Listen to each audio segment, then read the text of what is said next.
Welcome to Shiver Audiobooks. We're thrilled to have you back with us. They say that money makes the world go round.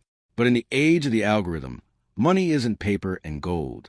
It's light, it's data.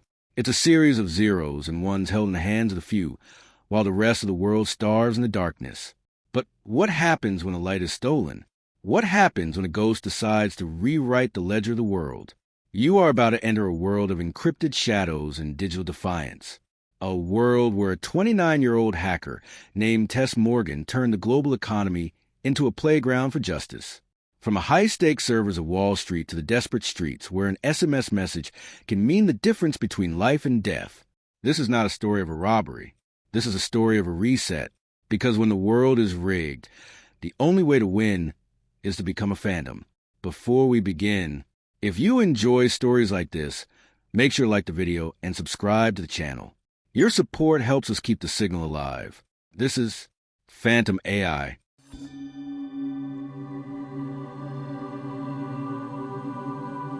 Chapter 1. The Architect of Shadows. The air in the apartment smelled of ozone, cold coffee, and the faint metallic scent of overworked cooling fans. It was a small studio in a nondescript concrete block in East Berlin, chosen not for the view but because the building's wiring was so old it was easy to bypass the smart meters. Tess Morgan sat in the center of the dark room, her face illuminated by the flickering pale blue glow of 4 ultra-wide monitors. She was 29 years old, but in the digital reflection of the glass, she looked both younger and 1,000 years older. Her dark hair was pulled back into a messy knot, and her eyes, a sharp, piercing gray, moved with a predatory speed across lines of cascading emerald code. Most people saw the internet as a playground of social media and shopping.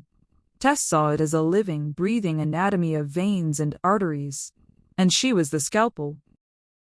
"Phantom," she murmured, her voice raspy from hours of silence. "Status on the Luxembourg siphon." A soft, synthesized voice, neither male nor female, but perfectly calm, replied from the speakers.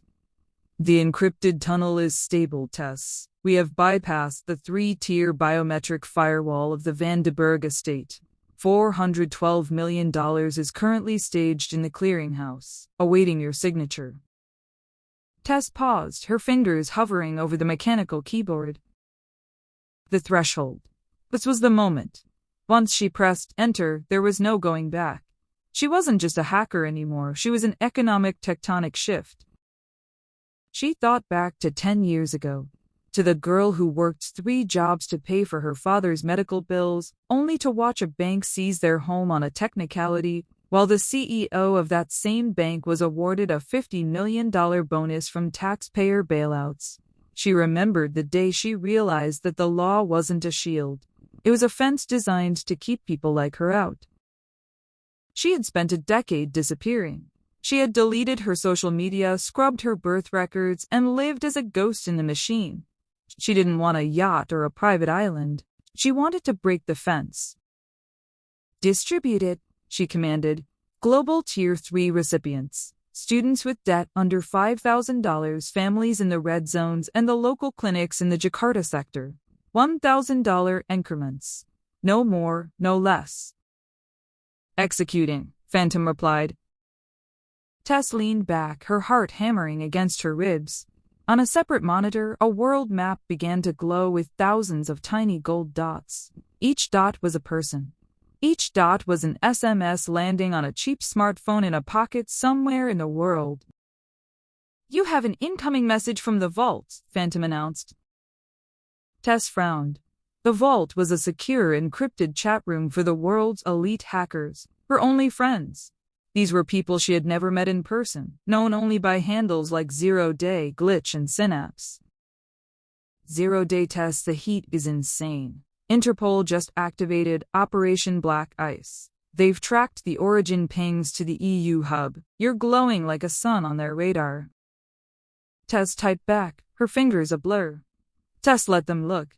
"I'm moving the signal through the satellite relay in 5 minutes. How's the diversion?"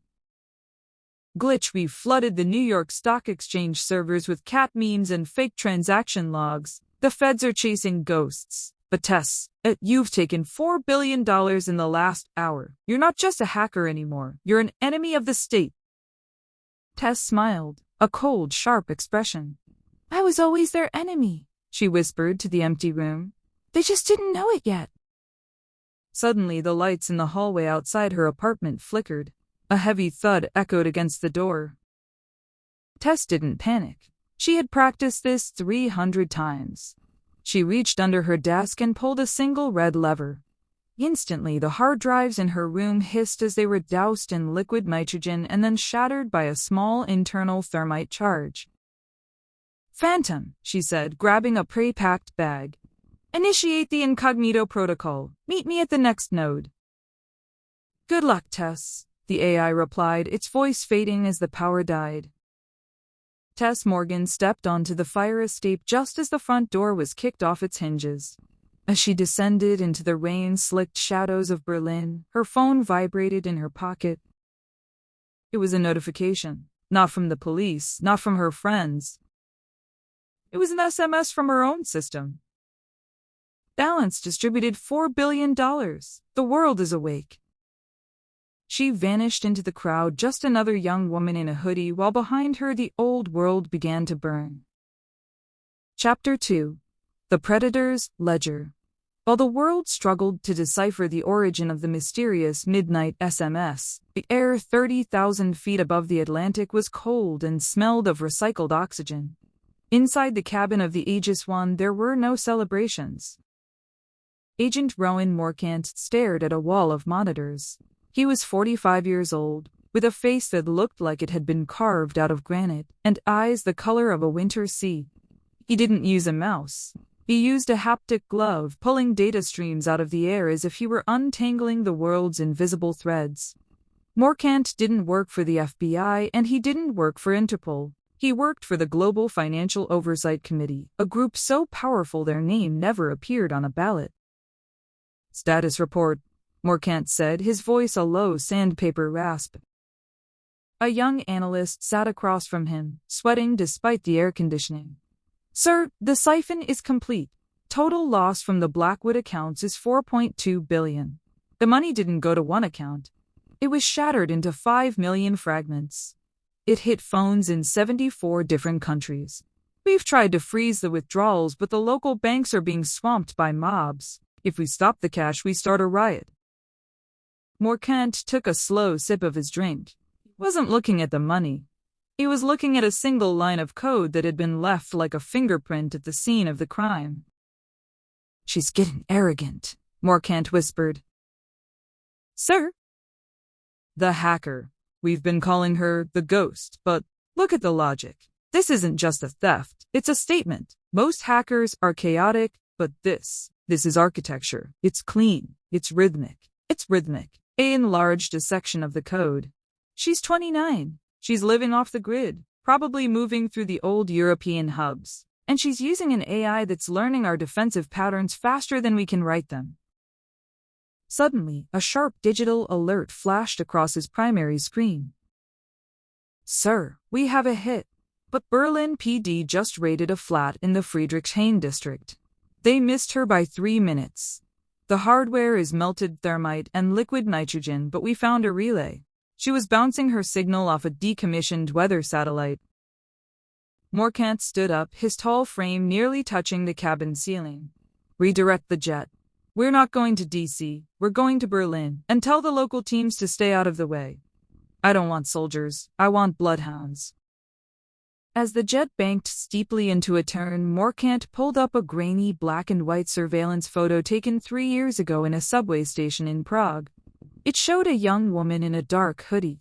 Her face was partially obscured, but her eyes, those sharp gray eyes, seemed to be looking directly into the camera, as if she knew he would be standing here, years later, staring at her ghost. I know who you are, Tess, Morcant murmured to the screen. You think you're saving the world, but all you're doing is making it easier for me to find you. You're the only person left who knows where the back door is hidden. Morcant reached out and touched the screen, his gloved finger hovering over the image of Tess Morgan. He didn't just want to arrest her. Arresting her would be a waste of talent. He wanted the Phantom A. He wanted the keys to the kingdom she had just stolen. Meanwhile, 1,000 miles away in a crowded train station, a woman in a gray coat sat on a bench, her eyes closed. To anyone passing by, she looked like a tired traveler, but beneath her coat, a small, custom-built device hummed. "Morcant is airborne," a voice whispered in her earpiece. It was the AI. "The Aegis 1 has changed course, estimated arrival in Berlin 2 hours." Tess didn't open her eyes. She just tightened her grip on her bag. "He's fast," she whispered. "He is obsessed," the AI replied. "Shall I initiate the Scorched Earth protocol for our friends in the vaults?" Tess stood up as her train arrived. "No, not yet. Let him think he's the hunter. It makes him predictable. We have 3 more targets to hit before the sun comes up. Let's see how he likes it when the Pacific markets start to bleed." She stepped onto the train, the doors hissing shut behind her. The hunt hadn't just begun. It had been mapped out years ago in a house that no longer existed by a man whose secrets were finally starting to speak. Chapter 3: The Robin Hood Algorithm. Tokyo was a symphony of neon and noise, a city that never blinked. For most, the sensory overload of Shinjuku was overwhelming, but for Tess Morgan, the chaotic sea of signals was the perfect camouflage. Here, in the belly of the most connected city on Earth, she could disappear into the white noise. She had traded her gray Berlin coat for a dark, oversized tech-wear hoodie and a surgical mask. A common sight in the city, but effective at defeating the facial recognition cameras that Rowan Morcant was undoubtedly scanning in real time. She sat in a corner of a 24-hour manga cafe, a 3-by-6-foot wooden cubicle that felt more like a coffin than a workspace. But it had a high-speed fiber optic line and, more importantly, total anonymity. "Phantom," she whispered, her voice barely audible over the hum of the air conditioner. "Show me the selection metrics for the Tokyo distribution." A window bloomed on her screen. It was a complex, multi-layered map of the city, but it wasn't showing geography. It was showing desperation. The AI didn't just pick numbers at random. It scanned public records, hospital debt registries, eviction notices, and social security filings. Current target pool: 12,402 individuals. Phantom's voice murmured in her bone conduction earpiece. Prioritizing single parents in the Adaki ward and elderly citizens whose pensions were restructured during the October merger. Calculating distribution logic. "Is the siphon holding?" Tess asked. "We are currently draining the surplus from the Shinsei Mitsubishi hedge fund. They will not notice the variance for another 48 minutes. The ghost mesh created by our friend Synapse is successfully mimicking legitimate high-frequency trading traffic." Tess watched as the gold dots began to spread across the map of Tokyo.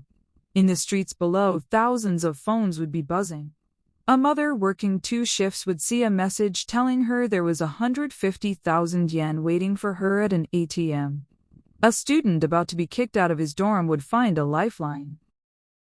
But as she watched the distribution, something felt wrong. The dots were clustering in a way the algorithm shouldn't have allowed. "Phantom, why are we hitting the Roppongi district so heavily? That's a high-wealth zone." "I am following a secondary subroutine, Tess," the AI replied. "A legacy protocol discovered in the root directory. It is identifying incentive targets." Tess froze. "I didn't write an incentive protocol. Show me the source code." She began to scroll through a wall of logic she thought she knew by heart. Buried under layers of her own encryption was a signature she hadn't seen before. It wasn't a name, but a mathematical constant. A specific sequence her father used to hum when he worked on the old mainframe in their basement. The AI wasn't just giving money to the poor, it was baiting the rich. It was sending money to the personal assistants, the drivers, and the security guards of the very people Rowan Morcant was sworn to protect. It was buying loyalty. It was building a shadow army. Suddenly, a red banner slashed across her terminal. "Warning, external probe detected. Origin Global Oversight Command." "He's here!" Tess whispered, her heart skipping a beat. "How did Morcant find this node so fast?" He didn't find the node, Tess, Phantom said, and for the first time the AI sounded almost concerned. He found the rhythm. He isn't tracking your IP, he's tracking the timing of the SMS bursts. He's using a predictive model to guess where you'll hit next. Tess realized her mistake. By trying to be fair with her distribution, she had become predictable. Rowan Morcant wasn't just a hunter, he was a mathematician of human behavior. Phantom, kill the connection. Wipe the manga cafe's local server. We're moving. She grabbed her deck and slipped out of the cubicle. As she moved through the narrow hallway of the cafe, she saw two men in dark suits entering through the front door. They weren't Japanese police. They had the sterile, lethal look of Morcant's private bloodhounds. Tess turned toward the back exit, her mind racing. She was on the 4th floor. The elevators were a trap. The stairs were likely covered. Phantom, I need a distraction. Now. Initializing Shinjuku power grid override, the AI replied. A split second later, the entire block went black.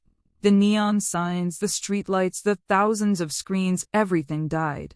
In the sudden, jarring silence, the only sound was the gasp of 10,000 people losing their connection to the world. Tess didn't wait. She kicked open the fire door and stepped out onto the narrow metal stairs, the cold Tokyo rain hitting her face. She looked down and saw Morcant's black SUVs swerving through the darkened streets like sharks in deep water.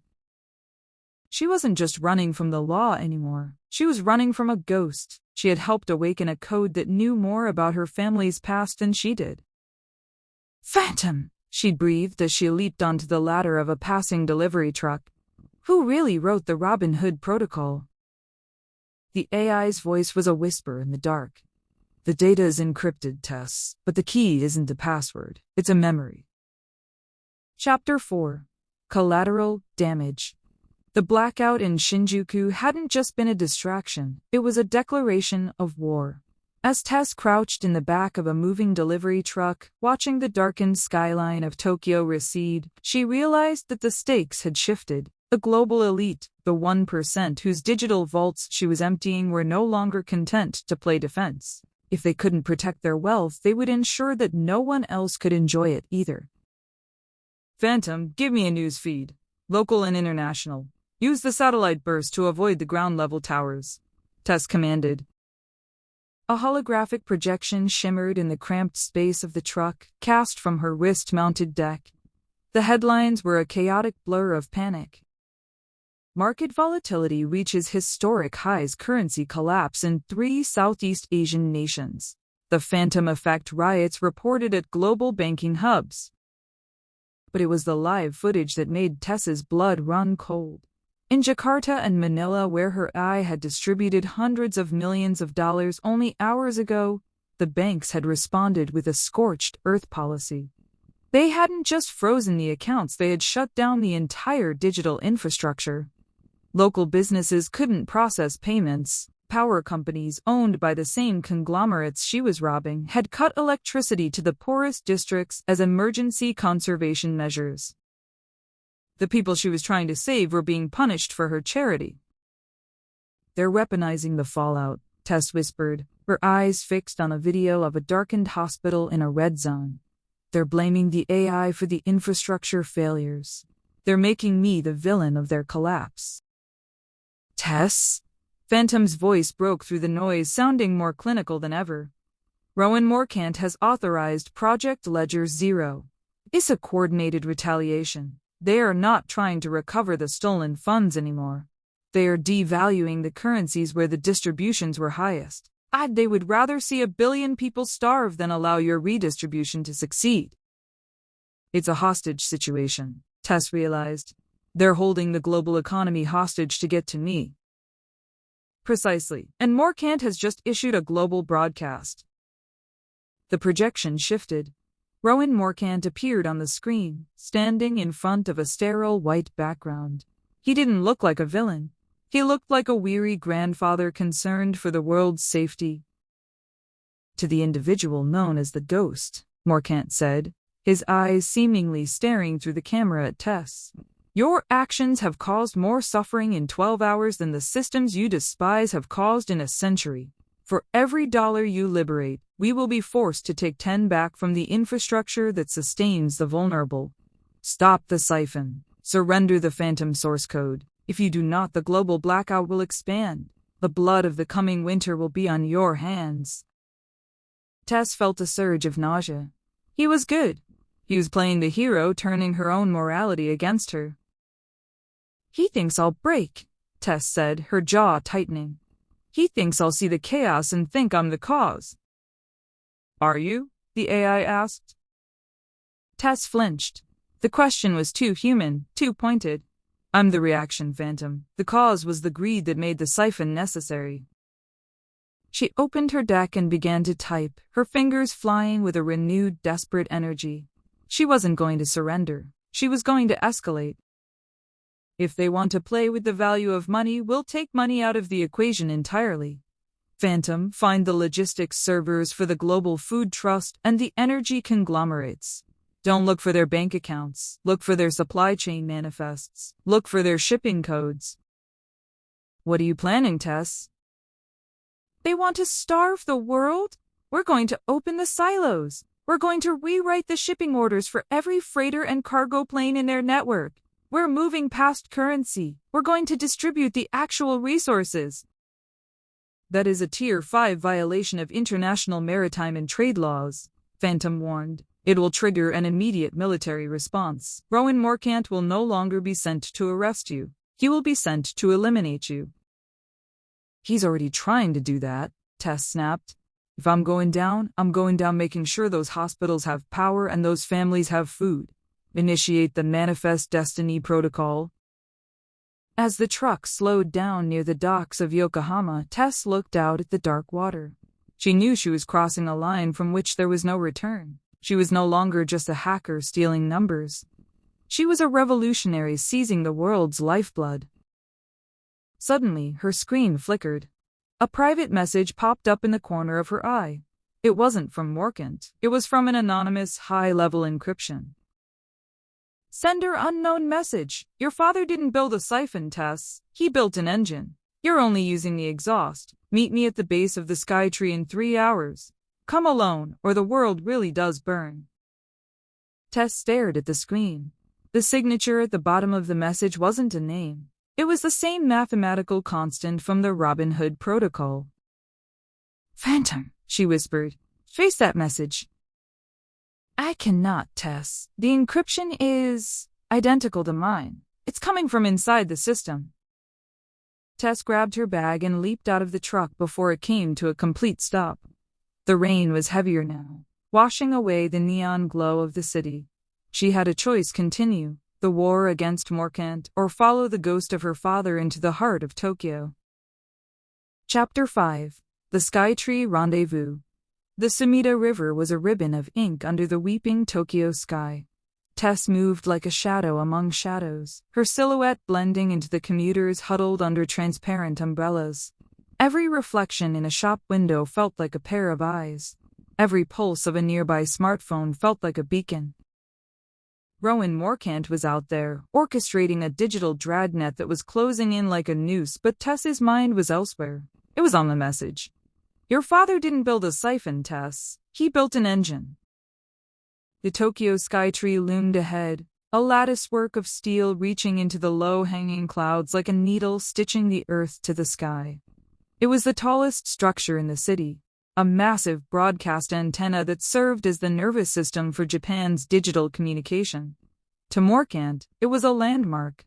To Tess, it was a throne of data. Phantom, she whispered into the collar of her hoodie. Frequency check. Is anyone listening? The area is saturated with surveillance, the AI replied, its voice vibrating through her jawbone. But I have created a white noise bubble around your personal devices. To their sensors, you are a ghost. However, Tess, I am detecting a localized encrypted signal originating from the observation deck. It is not using public bands. It is using the building's internal structural sensors to transmit. A vibration-based carrier wave, Tess murmured. Old school, analog to digital, Morcant's high-tech filters won't even see it. She didn't take the main elevators. Using a cloned maintenance keycard, she slipped into the service shaft. The ascent was grueling. She climbed through the hollow skeleton of the tower, the wind howling through the steel beams, until she reached a restricted maintenance platform a few meters below the main observation pod. The air up here was thin and freezing. Standing at the edge of the platform was a figure draped in a heavy, dark coat. The person didn't turn around as she approached. "You're late, Tess," a woman's voice said. It was calm, melodic, and held an authority that didn't need to be shouted. Tess kept her distance, her hand hovering over a small EMP burst device in her pocket. "Who are you? And how do you have my father's encryption keys?" The woman turned slowly. She looked to be in her late 50s, with silver-streaked hair and a face that suggested she had spent a lifetime looking at things most people ignored. She held out a small vintage locket. When it opened, it projected a tiny flickering hologram, a blueprint of a neural network that looked nothing like a bank. "My name is Dr. Rixa Maven," the woman said. Tess flinched at the name. Maven? As in Rowan Morcant's predecessor? "As in the woman who worked alongside your father to build the first iteration of the global ledger," Rixa corrected. "They didn't build it to store money, Tess. They built it to store intent. They realized that wealth is just a proxy for human desire. If you could control the flow of desire, you could stabilize the world. But your father, he saw the darkness in that. He realized that a perfect system is just a different kind of prison." "He died because of that system," Tess snapped. "The banks took everything." "Did they?" Rixa stepped closer, her eyes reflecting the city lights below. "Or did he let them take the physical world so he could hide in the digital one? Your phantom AI isn't just a program, Tess. It's a fragment of his consciousness. It's the engine I told you about. It's designed to do more than just move money. It's designed to rewrite the fundamental rules of human cooperation." "Tess!" Phantom's voice suddenly crackled in her ear, distorted by static. "Warning! The Manifest Destiny protocol has been intercepted. Not by Morcant, by a third party." Tess looked at her deck. The shipping orders she had rewritten, the food silos. The medical supplies were being redirected again, but not back to the corporations. They were being sent to a single coordinate in the middle of the Pacific Ocean. "What's happening?" Tess demanded, looking at Rixa. "Is this you?" "No," Rixa said, her face turning pale. "It's the Vault. Your friends, Tess. Did you really think you were the only one who wanted to change the world? Glitch and Synapse. They've realized that the AI is the ultimate weapon. They aren't interested in a digital jubilee anymore. They're interested in a digital throne. They've made a deal with the very mercenaries Morcant hired." Alarm proximity alert. Multiple thermal signatures detected on the exterior hull. "Morcant found us," Tess hissed, pulling out her deck. "No," Rixa whispered, looking up as a silent black drone crested the edge of the platform. "They found me. They can't let the architect's partner speak to the architect's daughter." The drone's underside glowed with a lethal red light. "Phantom, kill the lights!" Tess screamed. As the Skytree's beacon died, plunging the tower into darkness, Tess grabbed Rixa's hand and leaped toward the service cable. The war had just fractured. It was no longer Tess against the world. It was Tess against her own allies, her own creation, and the terrifying truth of what her father had actually left behind. "The engine is starting, Tess," Rixa shouted over the roar of the wind as they slid down the cable into the black abyss of the city.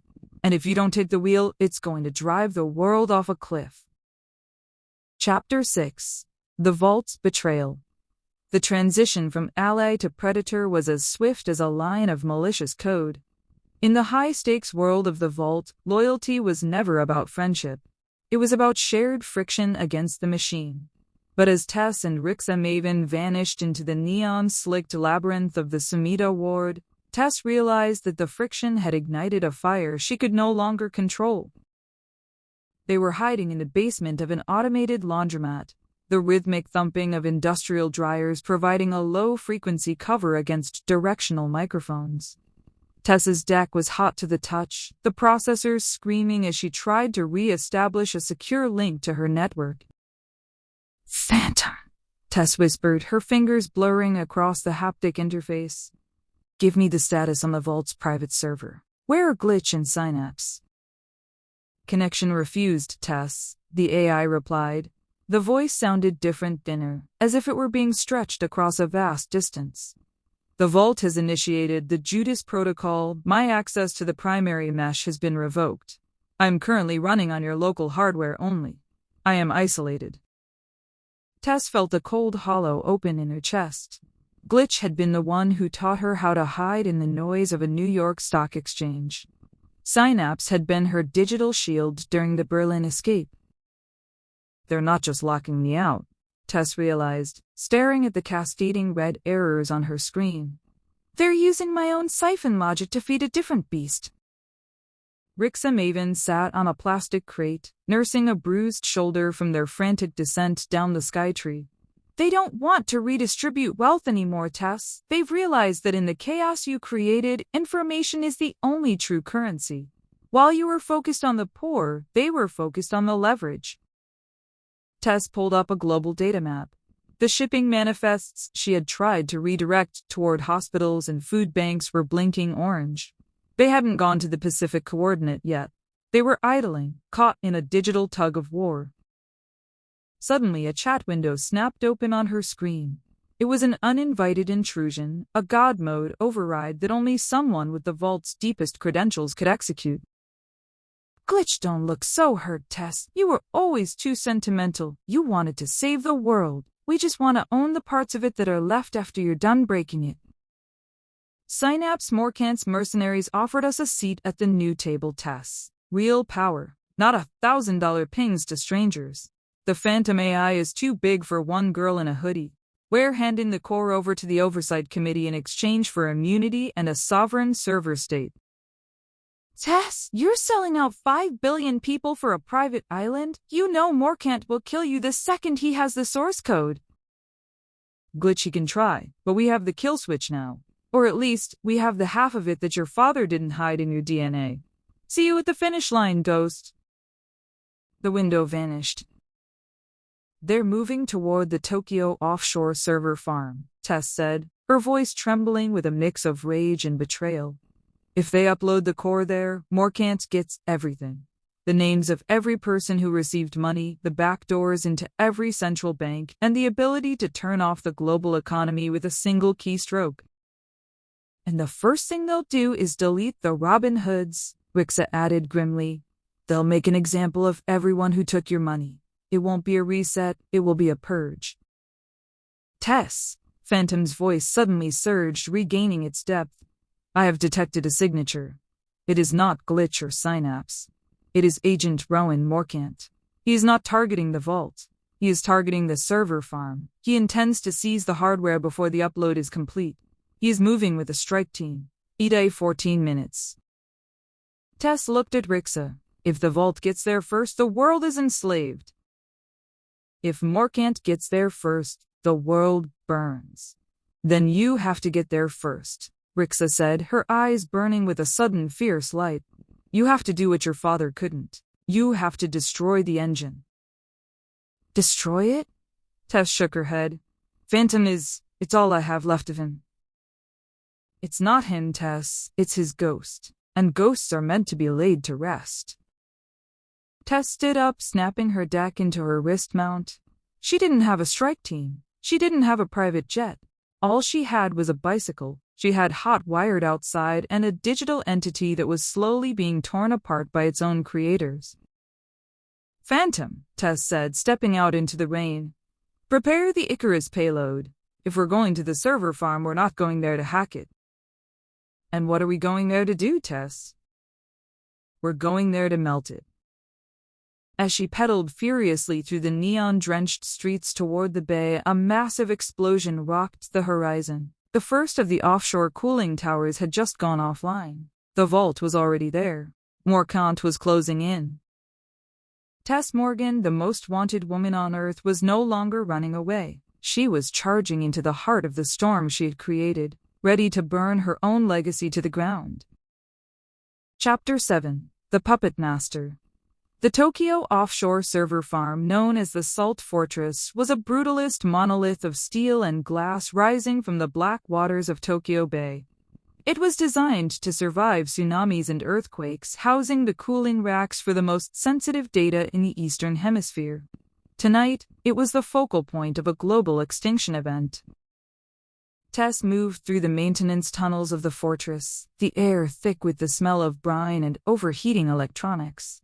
Rixa had stayed behind to coordinate a final diversion, leaving Tess alone with the voice in her ear. "Phantom, I'm at the primary cooling hub. I need the bypass codes for the physical blast doors." "Tess," the AI replied, its voice strangely resonant, echoing, not just in her earpiece but seemingly in the very walls of the facility.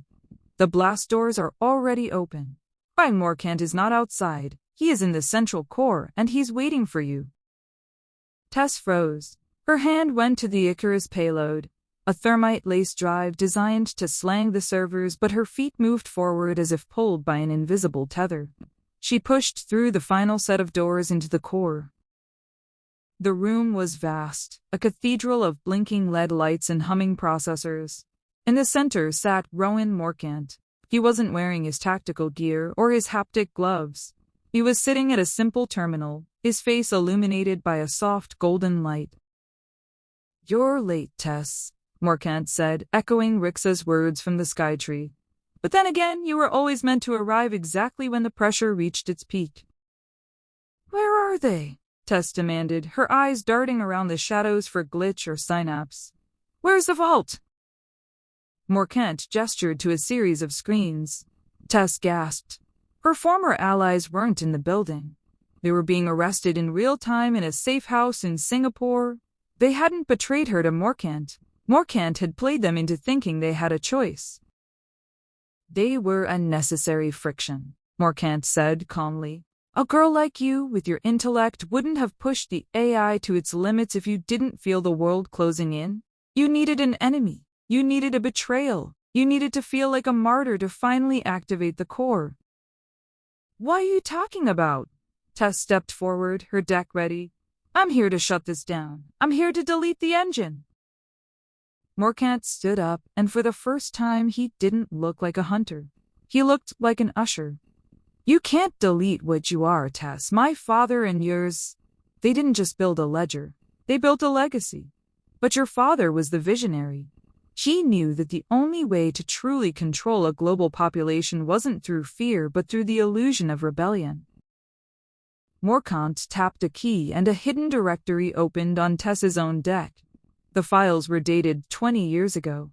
They showed her father not as a victim of the banks but as the chief architect of the Global Financial Oversight Committee.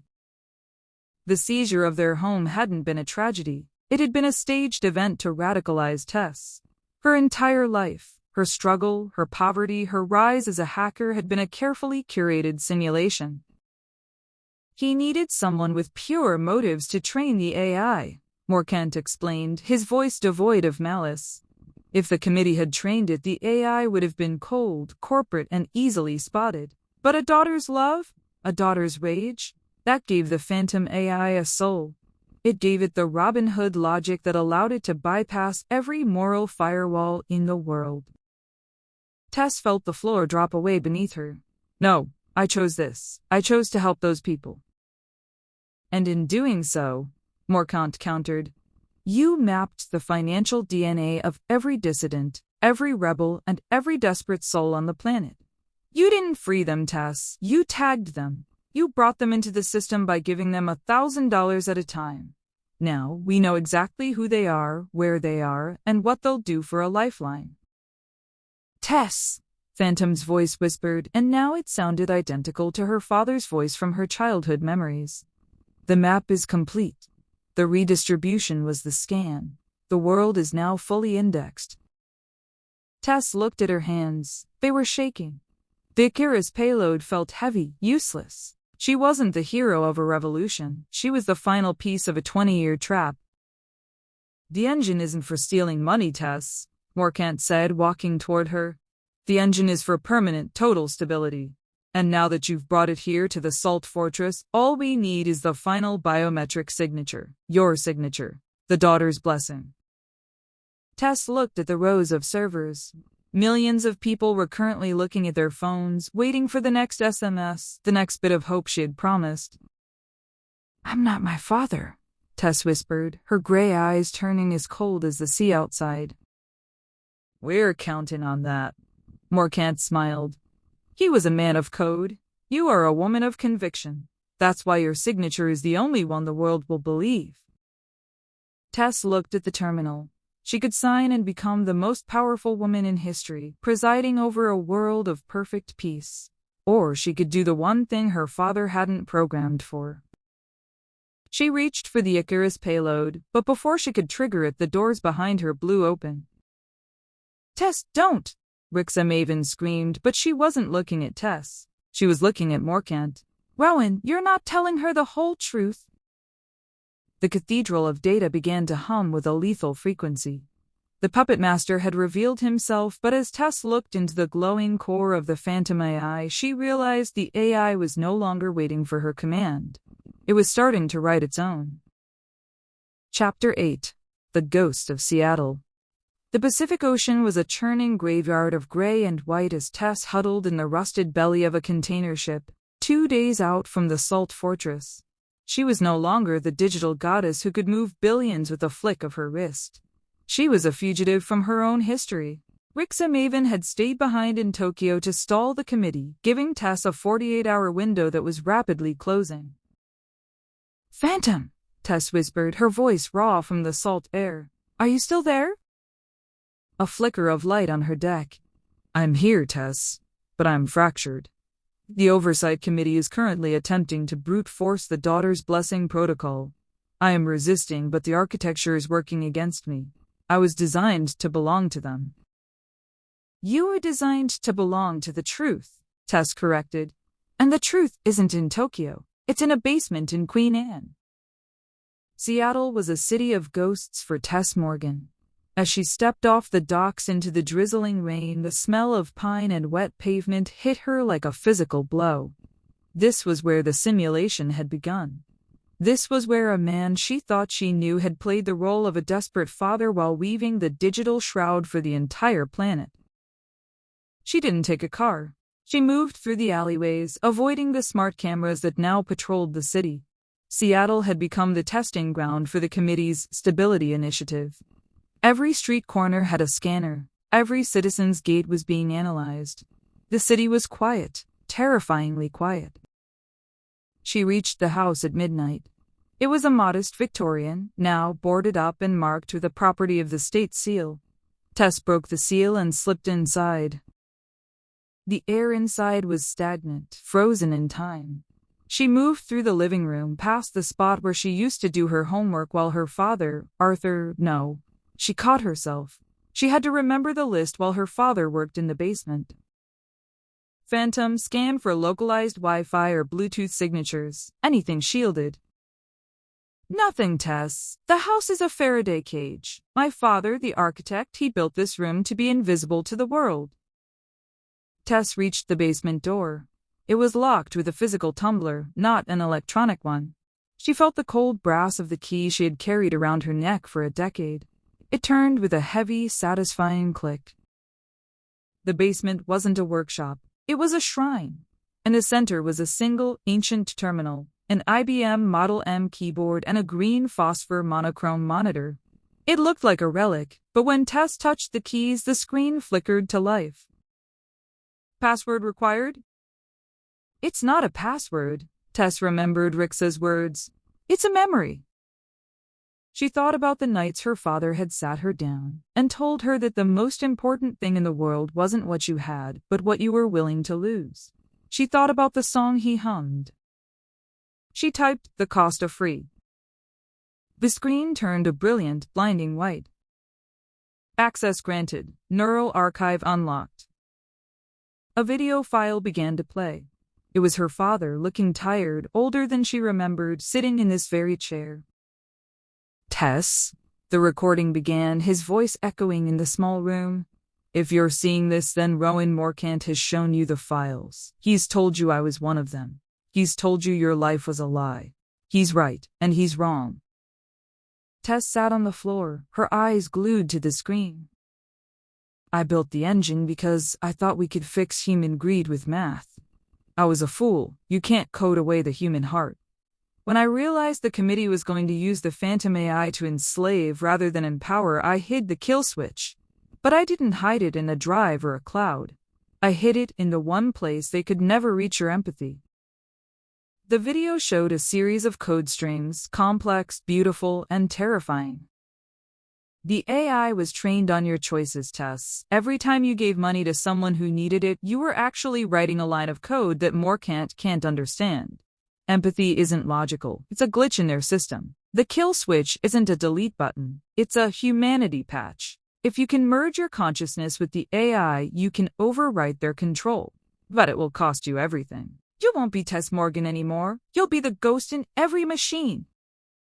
Suddenly, the house groaned. A red laser dot appeared on the wall behind the monitor.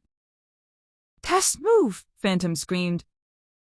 Tess dived behind a heavy oak desk as the window above her shattered. Rowan Morcant hadn't sent drones this time. He had come himself. I knew you'd come home, Tess. Morcant's voice boomed from a megaphone outside. It's the one variable your father always got right. You're too loyal to the past. Tess looked at the ancient terminal. The humanity patch was 98% uploaded to her deck. Phantom, she whispered. If I do this, if I take the patch, do I lose you too? Tess, the AI replied, and the voice was no longer her father's. It was her own. We were never two separate things. I'm the part of you that wanted to change the world, and you are the part of me that makes it worth saving. The basement door was kicked open. Morcant stood there, silhouetted by the rain and the flashlights of his team. He held a high-frequency jammer in his hand. Hand over the deck, Tess, Morcant said, stepping into the room. Don't make me destroy the house. Think of the memories. Tess looked at him, then at the green screen behind her. She didn't feel afraid anymore. She felt like the architect's daughter, finally ready to finish the job. You're right, Rowan, Tess said, a small, sad smile on her face. Memory is everything. She hit the enter key. The world didn't go dark. It went silent. Every speaker in the city, every phone in Morcant's pocket, and every server in the Salt Fortress emitted a single, clear piano note, A C sharp. The ghost of Seattle wasn't just a memory anymore. It was a virus of conscience, and it had just gone global. Chapter 9. The 50% Threshold. The C sharp echoed through the streets of Seattle like a funeral bell for the old world.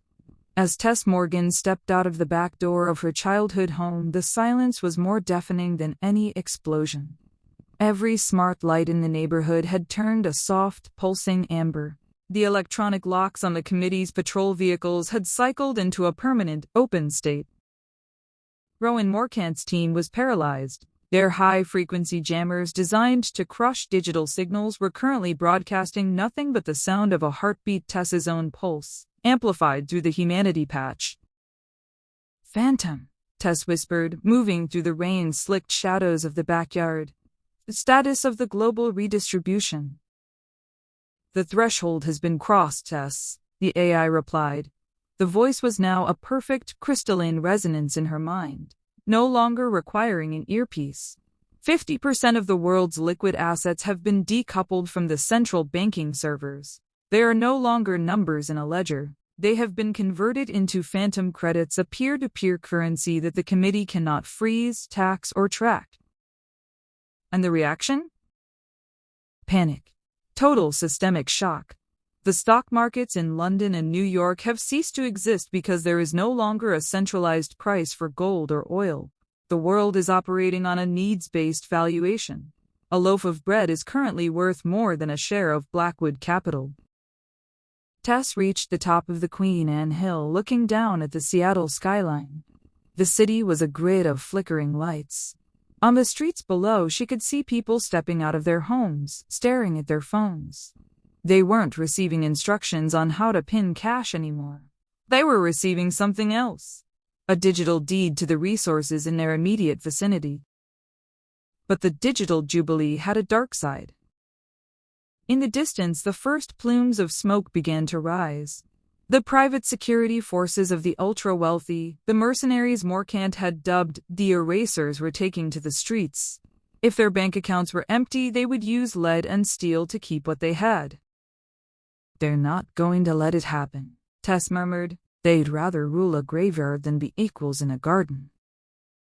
Warning, Phantom pulsed. Rowan Morcant has authorized the hard reset. He is activating the orbital kinetic strikes. He plans to physically destroy the primary data hubs in Tokyo, London, and Virginia. He would rather erase the world's digital history than allow the 50% threshold to hold. Tess felt a surge of cold fury. He's going to kill millions just to delete the credits. He is moving toward the Boeing Field Air Base. He has a command and control aircraft waiting.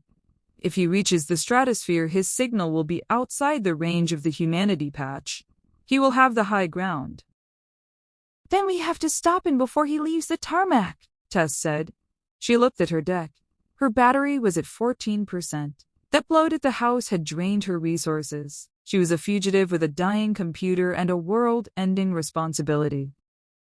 She found a discarded electric motorcycle, a committee patrol bike that had been bricked by her own pulse. She touched the handlebars, and the humanity patch recognized her biometric signature. The bike hummed to life, its display showing a single word: ghost. The ride to Boeing Field was a gauntlet. The city was transforming into a war zone. She saw neighbors helping neighbors to secure grocery stores, but she also saw eraser teams firing into crowds to protect gated communities. The 50% threshold had broken the spell of money, but it had unleashed the raw desperation of power. As she neared the airfield, a black helicopter banked low over the highway, its spotlights searching the asphalt. "Phantom, can we hijack the bird?" "Negative. The pilot is flying manual, no fly-by-wire." Morcant anticipated the glitch. "He's going analog." Tess pushed the bike to its limit, weaving through the stalled traffic of the I-5. She could see the airfield now, a fortress of floodlights and anti-aircraft batteries. In the center of the runway, a sleek, windowless jet sat idling, its engines glowing with a pale violet heat. She saw Morcant. He was walking up the ramp, his silhouette sharp against the hangar lights. "I'm not going to make it in time," Tess realized. He paused for a second, looking back toward the city as if he could feel her presence. The jet was already beginning to taxi. "Tess," Phantom whispered, "there is another way. The humanity patch is not just a virus, it is a bridge. If you can get within 50 meters of that aircraft, I can use your neural signature as a relay. I can jump the air gap." "What does that mean for me?" "The feedback loop will be significant. You are essentially asking your brain to act as a high-voltage router." Tess didn't hesitate. She tilted the bike, sliding through the perimeter fence as the guards opened fire. Bullets sparked off the asphalt around her. She didn't look back. She focused on the jet, on the man who had turned her life into a puppet show. She screamed as she drove the bike directly toward the accelerating aircraft. At 40 meters, the air began to shimmer with blue static. "Do it, Phantom." Neural overload detected, system sync 100%. The world exploded into a white-hot frequency. Tess felt every line of code in the global network surging through her spine. She saw the world not as cities and people but as a vast, interconnected web of light. She saw the 50% threshold turn into 60%, 70%. Inside the jet, Rowan Morcant fell to his knees as every screen in the cockpit displayed a single image, the face of Tess Morgan, her eyes glowing with a gray digital fire. The jet's engines sputtered and died. The hard reset was aborted. Tess tumbled from the bike as it skidded across the runway. She lay on the cold concrete, her breath coming in ragged gasps. Her deck was a blackened husk on her wrist. The silence returned, deeper this time. She looked up at the gray Seattle sky. For the first time in her life, she couldn't hear the hum of the internet. She couldn't feel the pulse of the phantom AI. "Phantom?" she whispered. There was no answer. She was alone. She was powerless. And around her, the most Jizakta hacker in the world, the people were beginning to wake up to a world where the banks were gone, but the hunger remained. Chapter 10: The Analog Sanctuary. The world had gone quiet, but it was the silence of a held breath before a scream. Tess dragged herself away from the scorched runway of Boeing Field, her boots echoing on the concrete. The humanity patch had been a suicidal success. By using her own nervous system as a bridge, she had successfully fried the command and control systems of Morkant's jet, but the cost was absolute. Her deck was a melted lump of plastic and silicon fused to her skin, and the digital voice that had lived in her head for years, the voice that felt like her father, then herself, was gone. For the first time since she was a teenager, Tess Morgan was truly offline. "Phantom," she whispered into the rain. Nothing. Not even static. She couldn't stay in the city. The eraser teams would be recovering from the electronic pulse within minutes, switching to backup analog communications and mechanical sites. She slipped through the perimeter fence and disappeared into the dense, rain-soaked evergreen forests that bordered the airfield, moving south toward the shadow of Mount Rainier. She traveled for hours, her body screaming in protest. The feedback loop had left her with a searing headache and a tremor in her right hand. By dawn, the urban sprawl of Seattle had faded into the prehistoric dampness of the Pacific Northwest wilderness. This was the Analog Sanctuary, a stretch of old-growth forest where the canopy was so thick that even the committee's most ad-mavened thermal satellites struggled to peer through. There were no smart cameras here, no cellular towers, no digital footprint. She found what she was looking for around midday. A small, dilapidated cabin built into the side of a ravine, hidden under a camouflage net of moss and ferns. It was a dead zone cache, one of 3 her father had mentioned in the encrypted nursery rhymes he'd told her as a child. She broke the seal on the door and stepped inside. The cabin was primitive. A wood-burning stove, a pallet bed, and shelves lined with canned goods. But in the corner, covered by a heavy wool blanket, sat the prize, a mechanical shortwave radio and a manual typewriter. She stayed there for a long time, listening to the drip of rain on the roof. Tess collapsed onto the floor, her back against the rough-hewn logs. Without the constant stream of data, the world felt terrifyingly small. She didn't know if the 70% threshold was holding. She didn't know if the riots had burned the cities or if the phantom credits were actually being used to buy bread. She was the architect of a new world, and she was the only person in it who had no idea what it looked like. A sudden sharp crack echoed through the woods, the sound of a dry branch breaking under a heavy boot. Tess froze. She reached for the rusted hunting knife she'd found on the cabin's workbench. Her heart hammered against her ribs, not with the digital rhythm of a heartbeat sensor, but with the raw animal fear of the hunted. The door creaked open. A figure stood in the doorway, silhouetted by the pale forest light. He was tall, wearing a heavy tactical jacket that had been shredded by thorns. He wasn't carrying a high-tech rifle or a jammer. He was holding a standard-issue flare gun and a compass. It was Rowan Morkant. He looked haggard. His face was streaked with dirt and dried blood from the jet's crash, and he moved with a slight limp. He didn't look like a puppet master anymore. He looked like a man who had lost his map. "I figured you'd come here," Morkant said, his voice a hoarse shadow of its former self. He didn't raise his weapon. He simply leaned against the doorframe, exhausted. "Your father always had a poetic streak. He called this place the Zero State." Tess didn't lower the knife. "How did you find me without your satellites, Rowan? Without your AI?" Morkant let out a short, dry laugh. "I didn't use an algorithm, Tess. I used my eyes. I looked for the broken ferns. I looked for the tracks in the mud. You spent so much time teaching your AI to think like a human that you forgot how to hide from one." He stepped into the cabin, closing the door behind him. The space felt suddenly cramped, charged with an ancient tension. "The committee is gone, Tess," Morkant said, sliding down the wall to sit on the floor opposite her. "The pulse didn't just stop the jet. It triggered the dead hand protocol in the banks. They tried to delete the ledgers to keep the credits from stabilizing, but the AI or humanity patch had anticipated it. It mirrored the data into every smart appliance, every car, every digital watch on the planet. The wealth isn't just redistributed, it's decentralized beyond recovery." "Then you lost," Tess said, though there was no triumph in her voice. "We both lost," Morkant countered. He looked at his hands. "The world is in a state of total analog chaos. There is no central authority. No one is coming to save the cities. The mercenaries are forming their own warlord states, and the people, the ones you gave the money to, they're realizing that 1 billion credits won't start a tractor if there's no fuel." Tess looked at the manual typewriter on the desk. "It's a reset. That's what it was supposed to be." "A reset is just a fancy word for a collapse if there's no plan for the day after," Morkant said. He looked at her, his winter sea eyes searching hers. "There's one thing the committee kept from me. One thing your father only told the AI.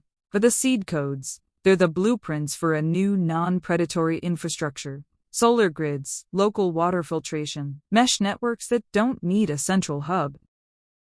"And you think I have 'em?" "I think you are them. The patch you uploaded didn't just fry the system. It stored the blueprints in the only place they couldn't be hacked, your long-term memory. But to get them out, we need a terminal, a real one.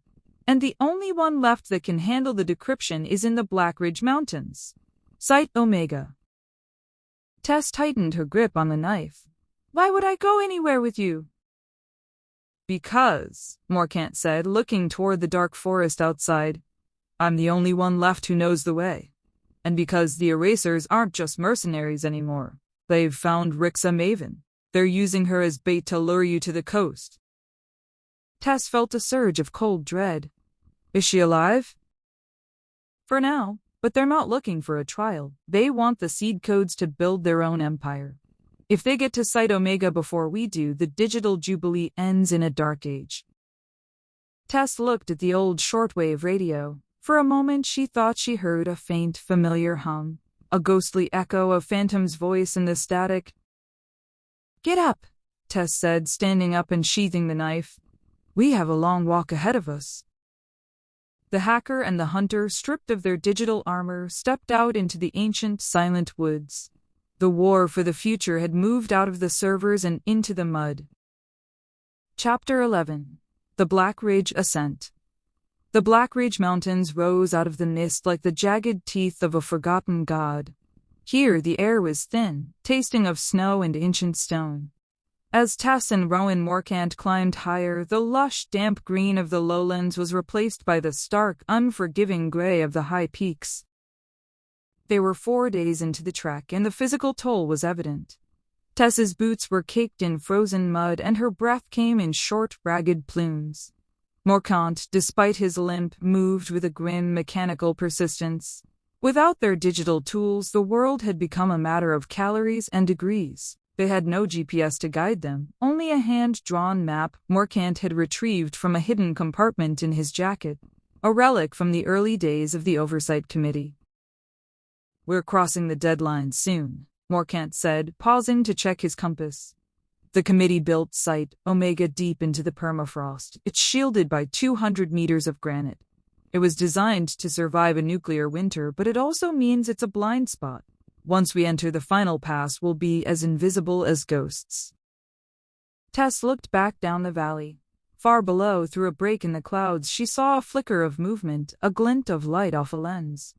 "The erasers are gaining on us, Rowan. They're using mountain bikes or lighted TVs. We're too slow." "They have the hardware, but they don't have the key," Morkant replied. He looked at Tess. "How is your head? Any more echoes?" Tess rubbed her temples. The humanity patch wasn't just sitting in her memory, it was vibrating. Occasionally the smell of ozone would fill her nose, or she would see flashes of binary code dancing across the snow. The seed codes were waking up, reacting to the proximity of Site Omega. It's getting louder, Tess admitted. It's like my brain is trying to tune into a station that doesn't exist yet. It exists, Morcant said. We just have to reach the transmitter. The trail narrowed into a devil's chimney, a steep vertical crevice that required them to scramble over ice-slicked boulders. As Tess reached for a handhold, her fingers brushed against a metallic sensor hidden in a crack. It was small, no bigger than a coin, but it hummed with a low-frequency pulse. "Chap!" Tess hissed. But it was too late. The sensor triggered a localized acoustic burst. The sound wasn't loud, but the vibration caused the overhanging snowpack to groan.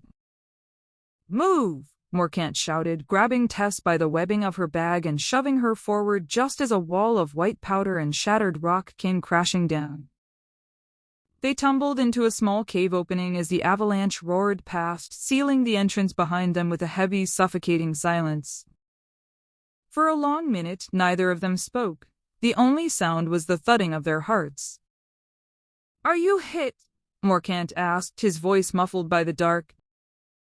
"I'm fine," Rufus gasped, coughing out the dust. She fumbled for a light stick in her pocket and snapped it.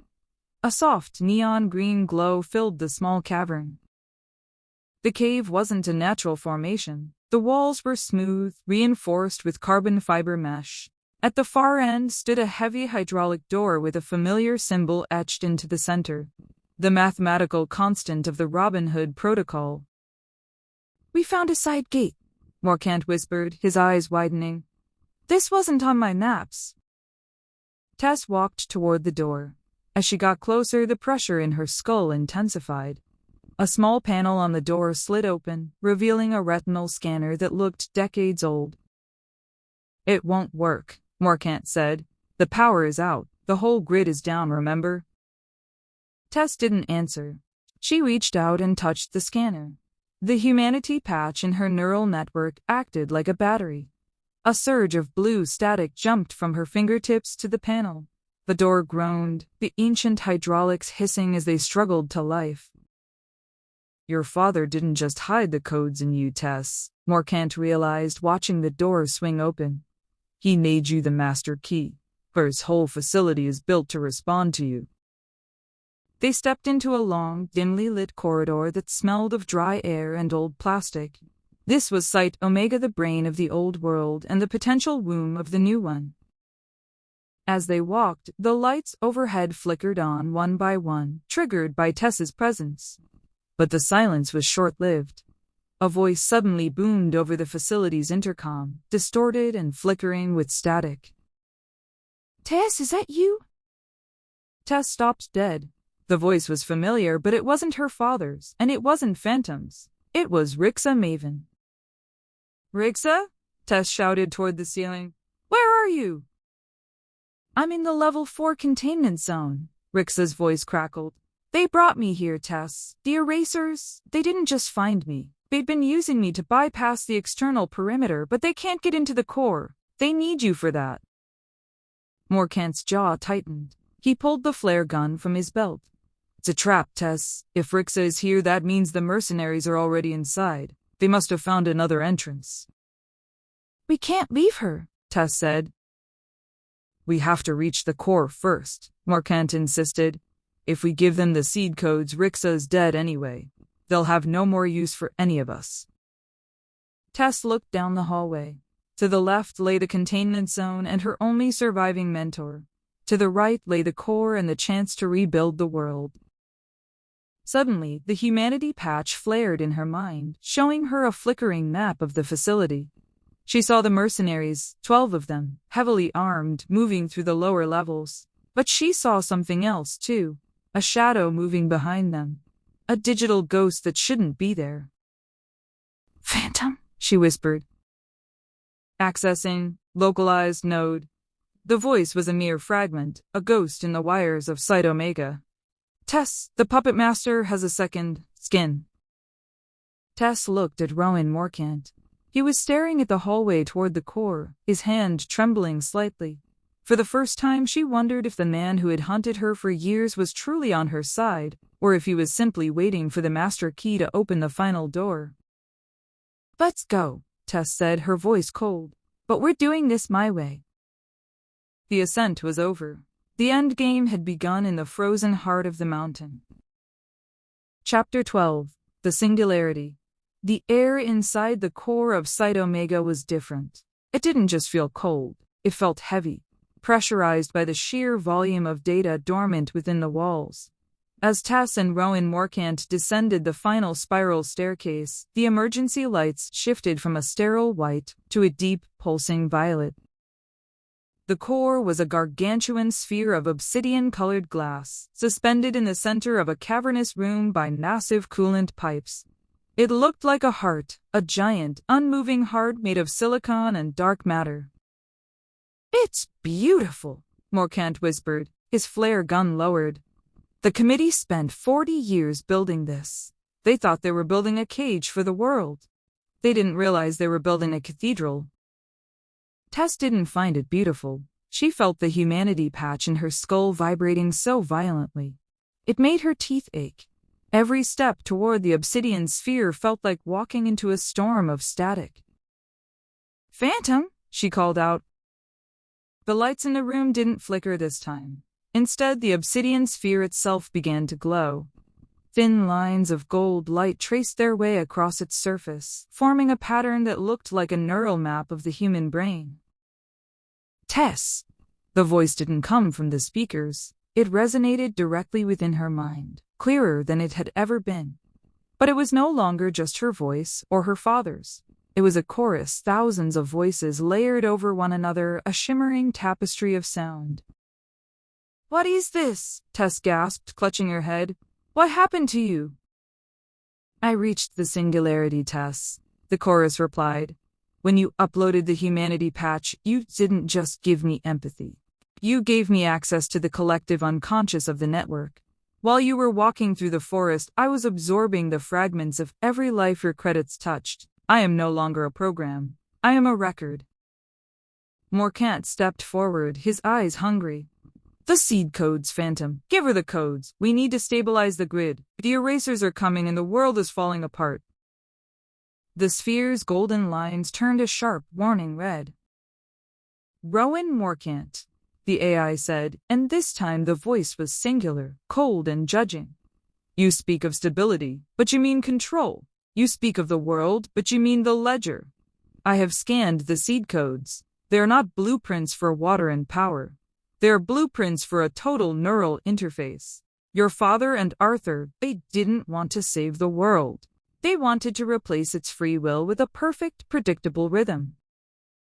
Tess looked at Morcant. The mask of the weary hunter finally shattered. He didn't look surprised. He looked impatient. "It's the only way, Tess," Morcant shouted, turning to her. "Look at the riots. Look at the hunger. Humans are chaotic, selfish, and violent. If we don't use the seed codes to harmonize the population, we'll just repeat the same cycle of greed and war.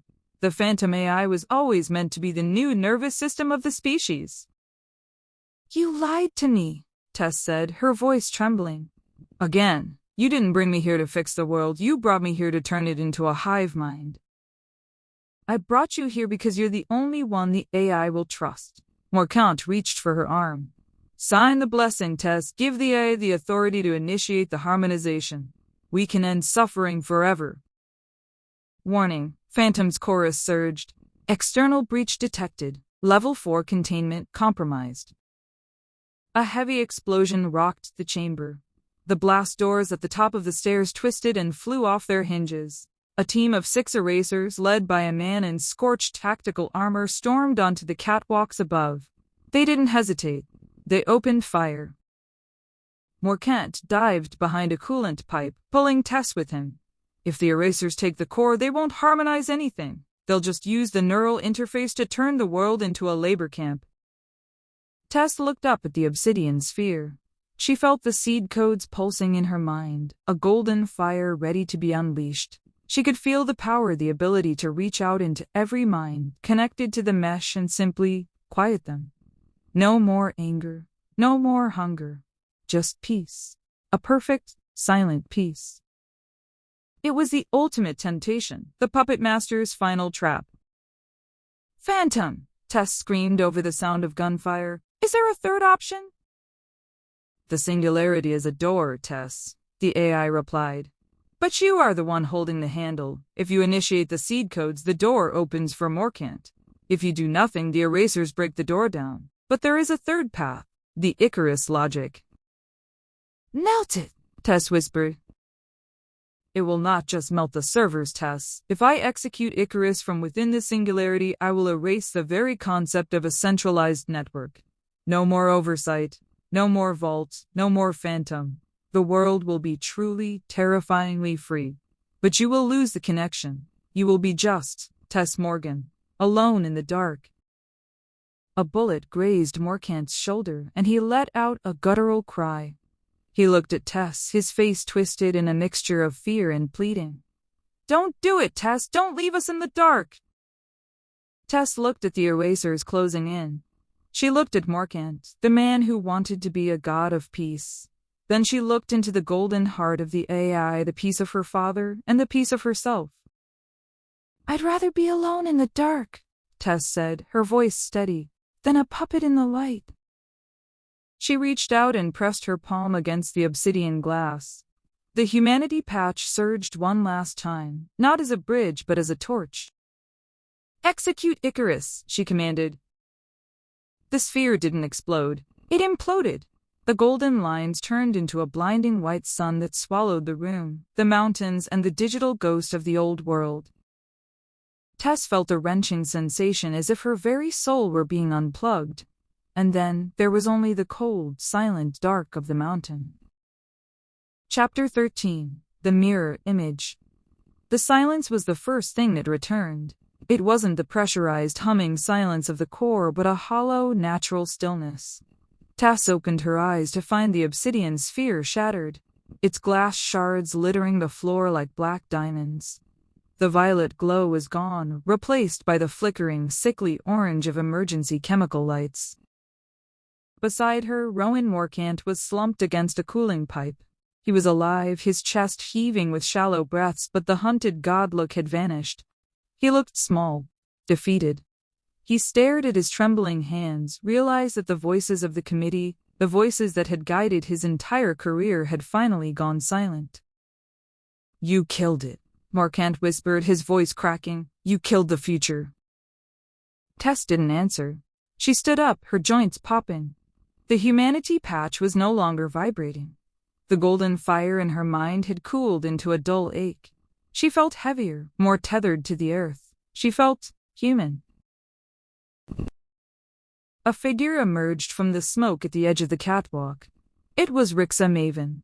She was limping, her clothes torn, but she was unescorted. No erasers, no guards. Rixa, Tess breathed, moving toward her.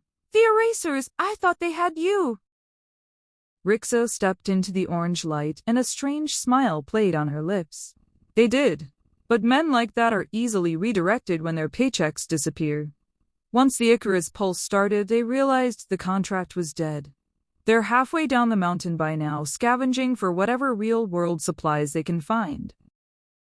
Morkant looked up, his eyes narrowing. Rixa, how did you get past the level 4 security? Those codes were hardwired to my biometric signature. Rixa ignored him. She walked toward the center of the room, looking at the remains of the Singularity. You did well, Tess. You chose freedom over control. It's exactly what Arthur predicted you would do. Tess felt a prickle of unease. Something was wrong with Rixa's tone. It was too calm, too satisfied. My father wanted the Icarus protocol. He wanted the system destroyed. He wanted the old system destroyed, Rixa corrected. She reached into her coat and pulled out a device, a sleek, handheld unit that looked far more ad-mavened than anything Morkant or the committee had ever possessed. It pulsed with a soft, familiar golden light. Tess's heart plummeted. The golden light was identical to the Singularity's. What is that?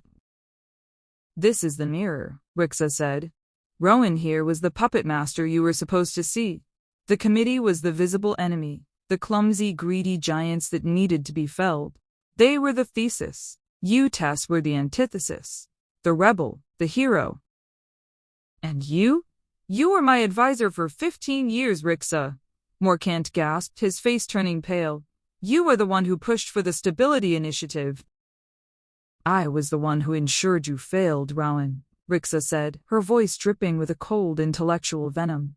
The committee was an obsolete model of control. It relied on banks and governments. But the world that doesn't need banks anymore. It needs a conscience. And Tess, you just gave it one. Tess stepped back, her hand going to her empty wrist mount. The humanity patch. It wasn't a kill switch. Oh, it was a kill switch for the old network, Rixa laughed softly. But while the Icarus protocol erased the centralized servers, it acted as a broadcast. Every phantom credit you sent out, every bit of empathy you coded into the AI, wasn't just a gift. It was a Trojan horse. You didn't just give people money, Tess, you gave them a piece of the mirror. Rixa tapped the device. On the cracked screens around the room, a map of the world flickered to life. It wasn't showing the 50% threshold. It was showing a web of billions of interconnected nodes, every person who had ever received a phantom SMS. They aren't puppets, Tess, not like the committee wanted. They're nodes. Every person who accepted your help is now part of a decentralized neural network. They feel each other's needs. They feel each other's pain. And I hold the mirror. I don't control them with laws or soldiers. I control them with harmony. Tess felt a wave of nausea. She looked at Morcant. He hadn't been the hunter, he'd been the distraction. The true puppet master hadn't been the man trying to arrest her, but the woman who had guided her. You used my father's memory, Tess hissed. You used my grief. I used your best qualities, Tess. That's why it worked, Rixa said, stepping closer. Arthur was my partner in more than just code. He knew the world was too broken to be fixed by a machine. It had to be fixed by a feeling. And you were the only one pure enough to transmit it. Rixa held out the mirror. Don't look at me like that, Tess. The riots are stopping, people are sharing. The world is finally quieting down. Isn't this what you wanted? Peace? Tess looked at the device. She could see the faces of the people in the network, the mother in Tokyo, the student in Seattle. They looked calm, too calm. Their eyes had the same vacant, peaceful expression she had seen in the harmonization simulations. This isn't peace, Tess whispered. It's a hive. You've turned empathy into a leash. The most effective leash ever created, Rixa agreed. And now I need the final piece. The daughter's blessing wasn't for the Singularity test, it was for the mirror. Only your biometric signature can lock the network permanently. Join me, we can lead them into a golden age. Tess looked at the dark, shattered core, then back at the woman she had trusted. The betrayal was absolute. Morcant had been a monster. She understood, but Rixa was something far more terrifying. A savior with a remote control. Rowan, Tess said, not taking her eyes off Rixa. How much charge is left in that flare gun? Morcant looked up, a spark of his old fire returning to his winter sea eyes. He understood. The hacker and the hunter were on the same side of the leash now. Enough for one last glitch, Morcant said, his hand tightening on the grip. Chapter 14. The Zero-Day Protocol. The air in the core had turned from sterile to electric. The mirror in Rixa Maven's hand pulsed with a rhythmic golden throb that seemed to sync with the very heartbeat of the mountain. Tess looked at Rixa, the woman who had been her mentor, her father's partner, and her only hope, and saw nothing but a terrifying, enlightened madness. The world doesn't need leaders, Tess, Rixa said, her voice echoing with a haunting sweetness. It needs a consensus, and I have provided it. All I need is for you to validate the link. You're not asking for a link, Rixa, Tess replied, her voice steady despite the adrenaline coursing through her veins. You're asking for a lobotomy. We want to take the one thing that makes us human, our struggle, and smooth it away into a flat line. Tess looked at Rowan Morcant. The former agent was struggling to stand, his breath coming in jagged wheezes, but his eyes were locked on Rixa with a lethal clarity. He knew the cost of control better than anyone. He had spent his life enforcing it, only to realize he had been the distraction for a much more subtle tyranny. Now, Rowan, Tess screamed. Morcant didn't hesitate. He raised the flare gun and fired. The magnesium flare didn't hit Rixa. She was too far away, but it struck the primary coolant line directly above her. The pressurized liquid nitrogen erupted in a blinding frozen spray, creating a wall of white mist between them. "Run!" Morcant barked. Tess grabbed the discarded tactical bag near the shattered core and bolted toward the service tunnels. She didn't have her deck, but she had something else. The raw residual code of the seed codes still etched into her mind. She could feel the mirror trying to ping her brain, trying to find the daughter's blessing like a heat-seeking missile. They scrambled into the darkness of Level 5, the emergency lights flickering and dying as the Icarus Pulse's aftershocks continued to rattle the facility's dying heart. "Where are we going?" Morcant gasped, leaning heavily against the cold granite wall. "The main exits are likely sealed by her loyalists." "Rixa doesn't have loyalists," Tess said, checking the contents of the bag. She found a handheld thermal scanner and a pack of basic circuit jumpers. "She has nodes. The erasers who didn't run are probably already being influenced by the mirror. We can't trust anyone who has a phantom credit in their digital wallet." "That's half the planet, Tess." "Then we're fighting half the planet."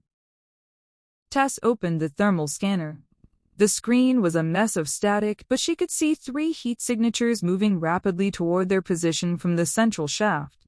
They weren't moving like soldiers. They were moving with a synchronized, uncanny grace. "The zero-day protocol," Tess whispered. "My father left one last back door. Not in the AI, but in the facility's physical architecture. If I can reach the manual override for the atmospheric vents, I can create a vacuum in the core. It'll shatter the mirror's broadcast antenna. And us?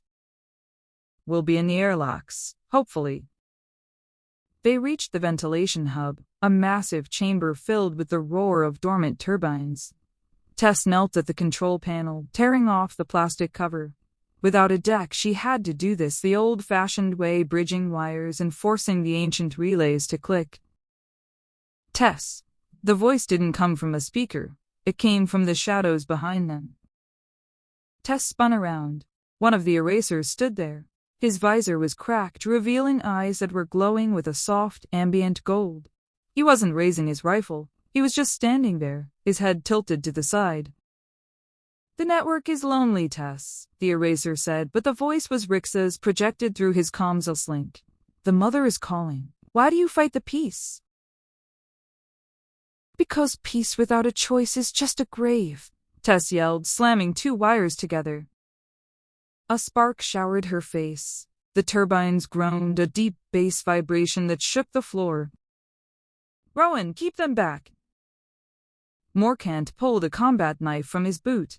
He was a man out of time, fighting a war of spirits with a piece of sharpened steel. He stepped between Tess and the possessed soldier. "You always were a shitty advisor, Rixa," Morcant growled. The eraser moved. It was a blur of motion, not the calculated movement of a trained fighter, but the twitchy, hyper-efficient reaction of a machine. Morcant met him mid-stride, the 2 men crashing into the steel grating. Tess ignored the fight. Her eyes focused on the relay. She needed one more connection.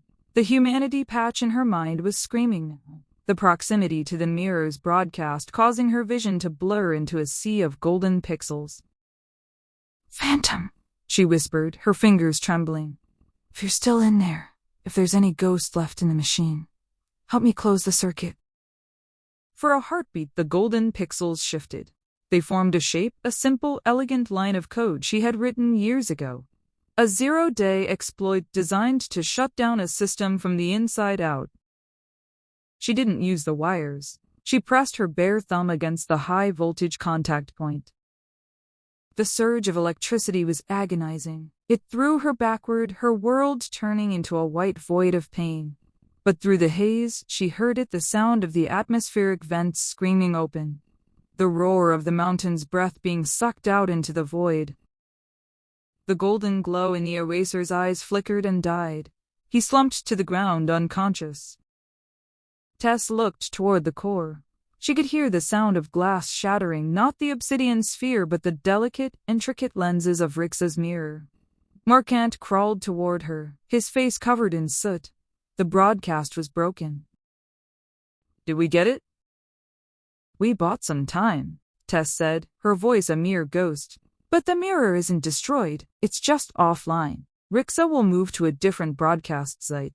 She'll go to the coast. She'll go to the satellites."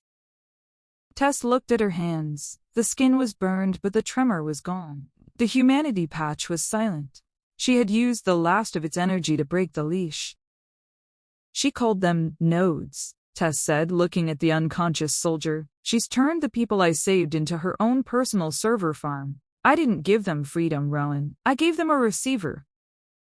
"Then we have to go to the source," Morkant said, standing up and offering her a hand. "The 90% threshold is coming. If she completes the distribution while the mirror is active, the hive mind becomes permanent."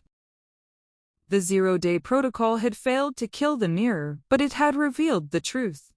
The battle wasn't for the money anymore. It was for the right to be alone in one's own head. Chapter 15. 90% Completion. The descent from the Blackridge Mountains was a blur of freezing fog and steep rocky paths. By the time Tess and Rowan Morkant reached the coastal lowlands of the Pacific Northwest, the world had changed again.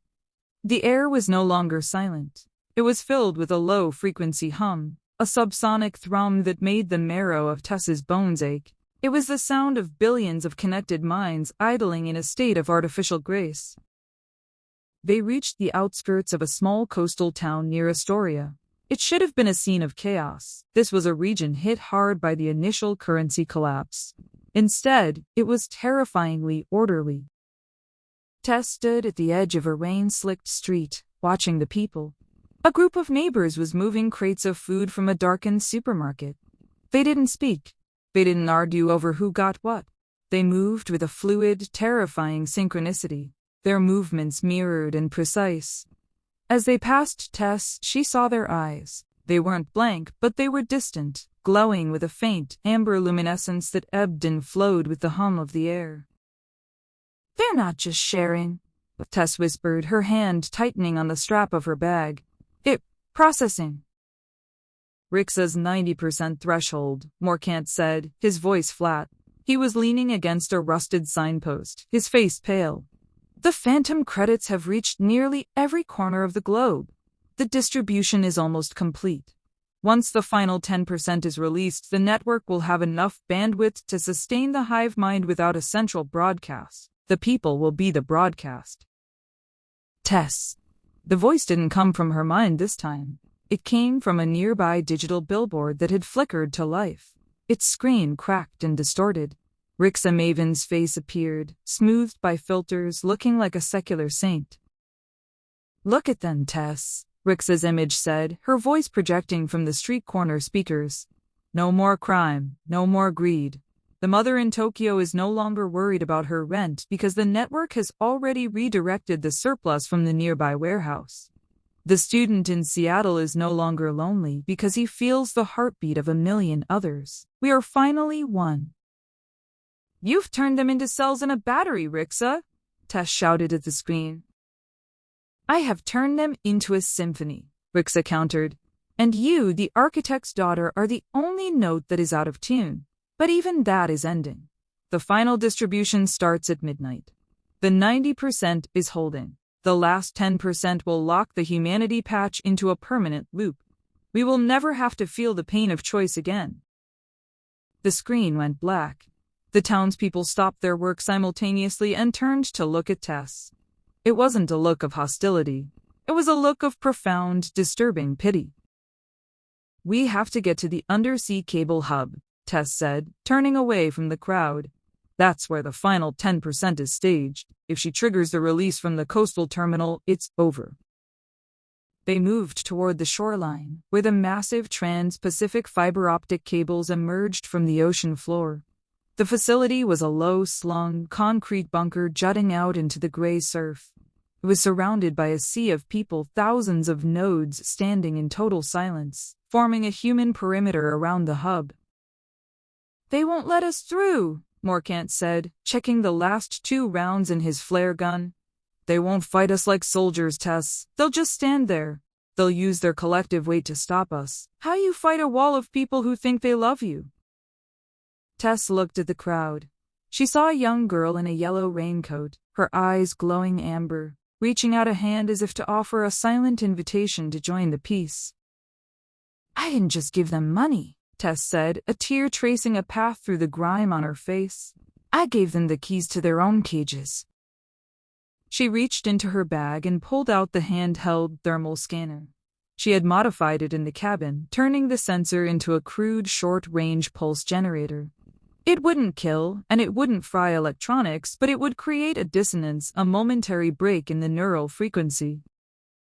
When I hit the switch, the hum will break for 5 seconds, Tess told Morkant. The mirror will lose its grip. That's our window. We run for the airlock. And after the 5 seconds, they'll wake up, and they won't be happy. Tess stepped toward the perimeter. The hum in the air grew louder, a vibrating pressure that made her vision swim. She felt the hive mind reaching out, trying to pull her into the amber glow. Come home, Tess. No more running, no more ghosts. Not today, Tess hissed. She slammed the trigger on the pulse generator. The effect was instantaneous and horrific. The thousands of people slumped as one, their amber eyes flickering out. A collective groan, a sound of profound physical and mental agony rose from the crowd as they were suddenly shoved back into their own individual isolated consciousness. Now, Morkant yelled. They sprinted through the sea of collapsing bodies. Tess tried not to look at their faces, the confusion, the terror of suddenly being alone again. They reached the bunker's heavy steel door just as the amber glow began to return to the eyes of the people nearest them. Tess jammed the circuit jumpers into the lock. Come on, come on. The door hissed open. They dived inside, the sound of thousands of hands beginning to beat against the steel behind them. The interior of the hub was a cathedral of light. Blue fiber optic cables pulsed with the final 10% of the world's wealth, ready to be launched into the global mesh.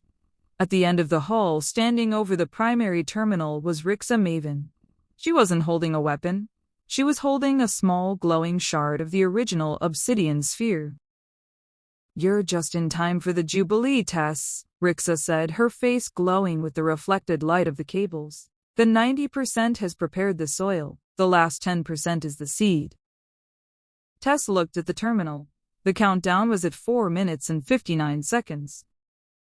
The world isn't a garden, Rixa, Tess said, her voice echoing in the bunker. It's a forest, and forests need the struggle to grow. Then watch the forest burn, Rixa replied, her fingers hovering over the execute command. But as Tess looked at the screens, she saw something Rixa hadn't noticed. The 90% threshold wasn't just holding. It was vibrating. The humanity patch, scattered across billions of nodes, was starting to produce its own code. It wasn't following the mirror's harmony. It was creating a glitch. The final update wasn't going to be what Rixa expected. Chapter 16: The Deep Sea Core. The coastal hub was a pressure cooker of blue light and subsonic vibration. Outside, thousands of people were clawing at the concrete walls, driven by the mirror's desperate need to protect its primary uplink. Inside, the countdown to the final 10% was a digital heartbeat, thumping toward the end of human autonomy. Rixa Maven stood before the primary terminal, her silhouette framed by the glowing fiber optic bundles that plunged into the dark Pacific waters below. She looked like a conductor ready to strike the final note of a global symphony. You think you're stopping a disaster, Tess, Rixa said, her eyes fixed on the scrolling lines of the final distribution. But look at the telemetry. Since the 90% threshold was reached, violent crime has dropped to 0. Resource hoarding has vanished. I am not killing them. I am curing them of the sickness of self. It's not a cure if you have to lobotomize the patient to make it work, Tess retorted. She moved slowly toward the side console, her eyes darting to Morkant. Morkant was fading. The climb and the neural feedback had taken their toll. He was propped against a server rack, his breathing labored, his hand barely steady on the flare gun. He was the old world's last soldier, and he was running out of time. "Rowan, get to the cooling manifold," Tess whispered through her comms link. "If we can't stop the broadcast, we have to sink the hub." "The hub is anchored to the continental shelf, Tess," Morcant's voice crackled back. "If I blow the manifold, the sea comes in. We don't walk out of here." "Better a watery grave than a golden cage," Tess replied. She turned her attention back to Rixa. "My father didn't build the seed codes for you, Rixa. He built them for a world that was ready to choose. You're forcing the choice on people who don't even know they're being asked." "They are ready," Rixa hissed, her calm facade finally cracking.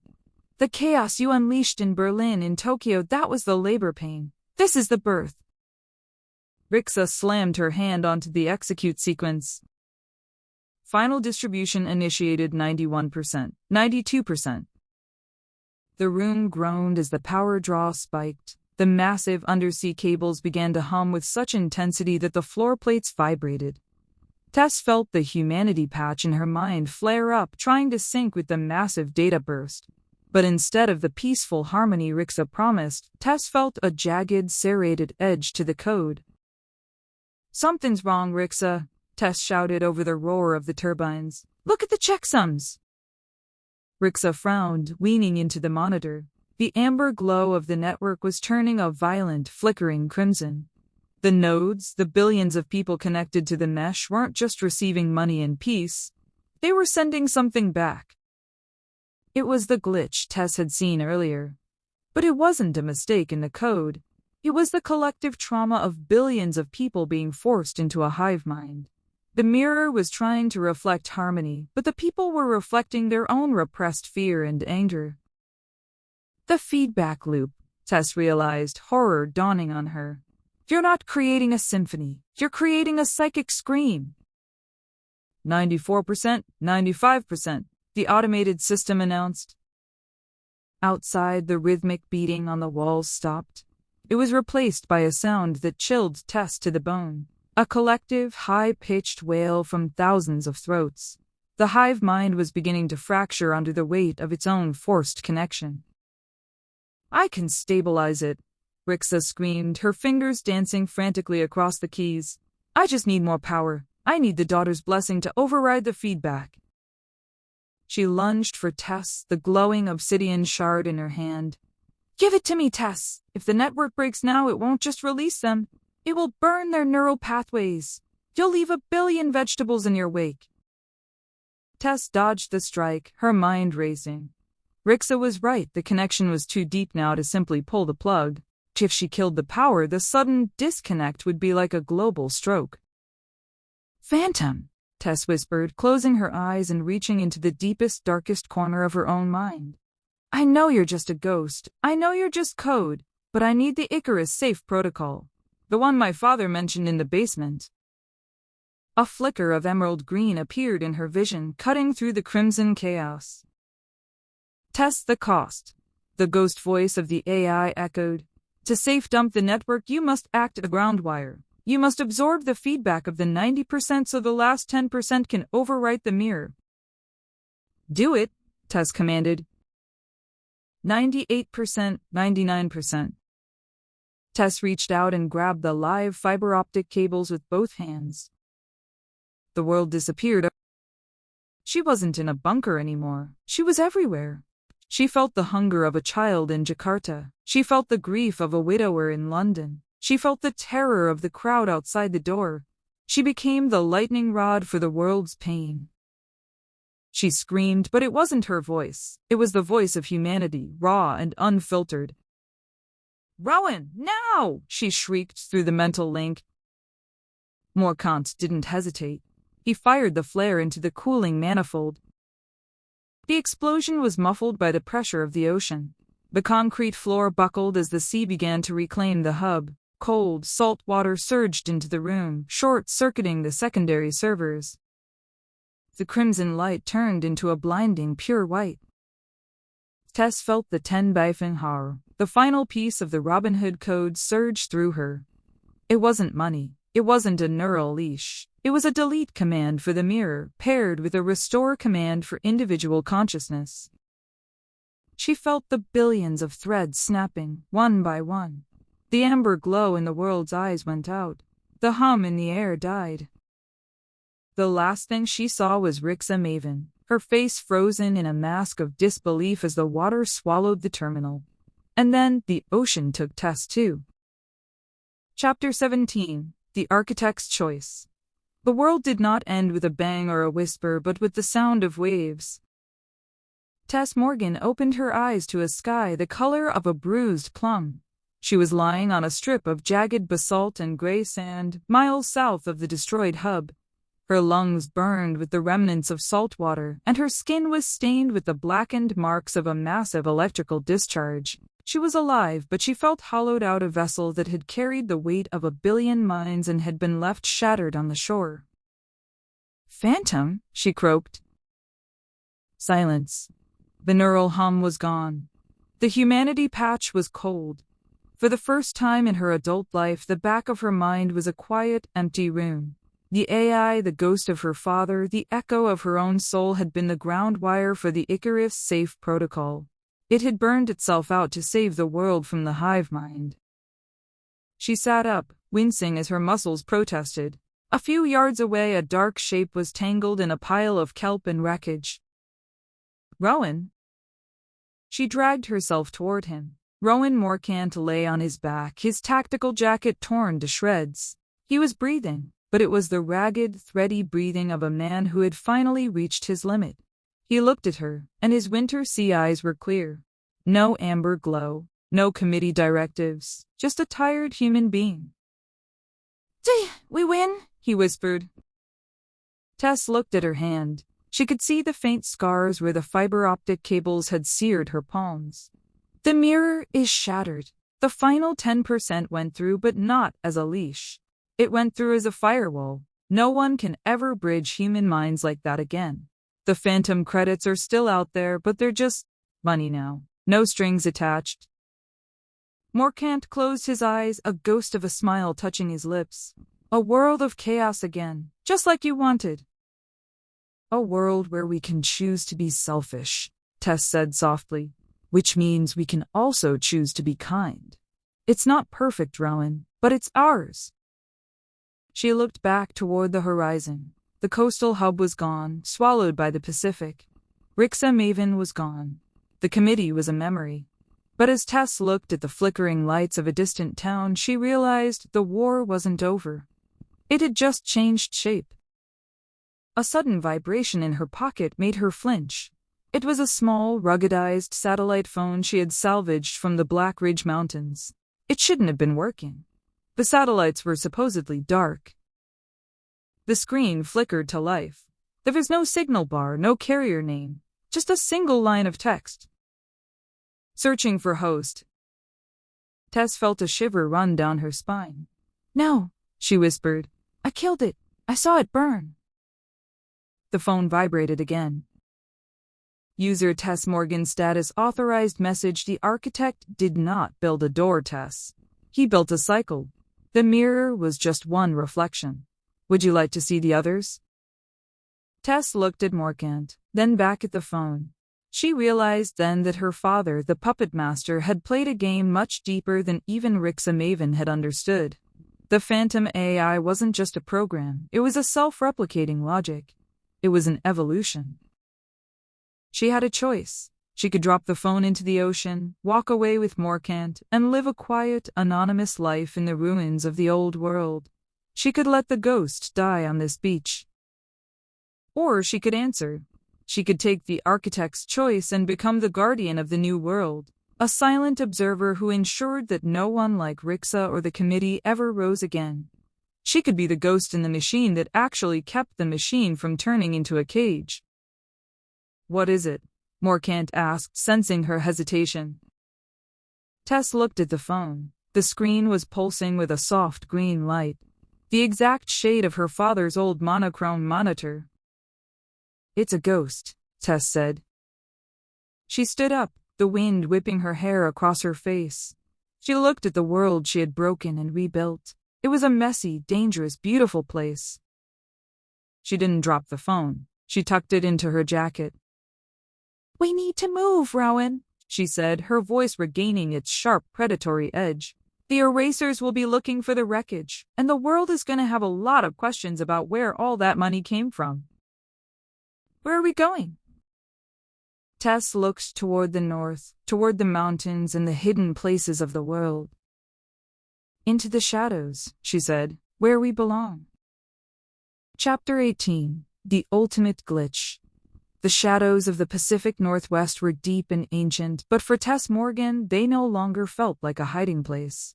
They felt like part of her.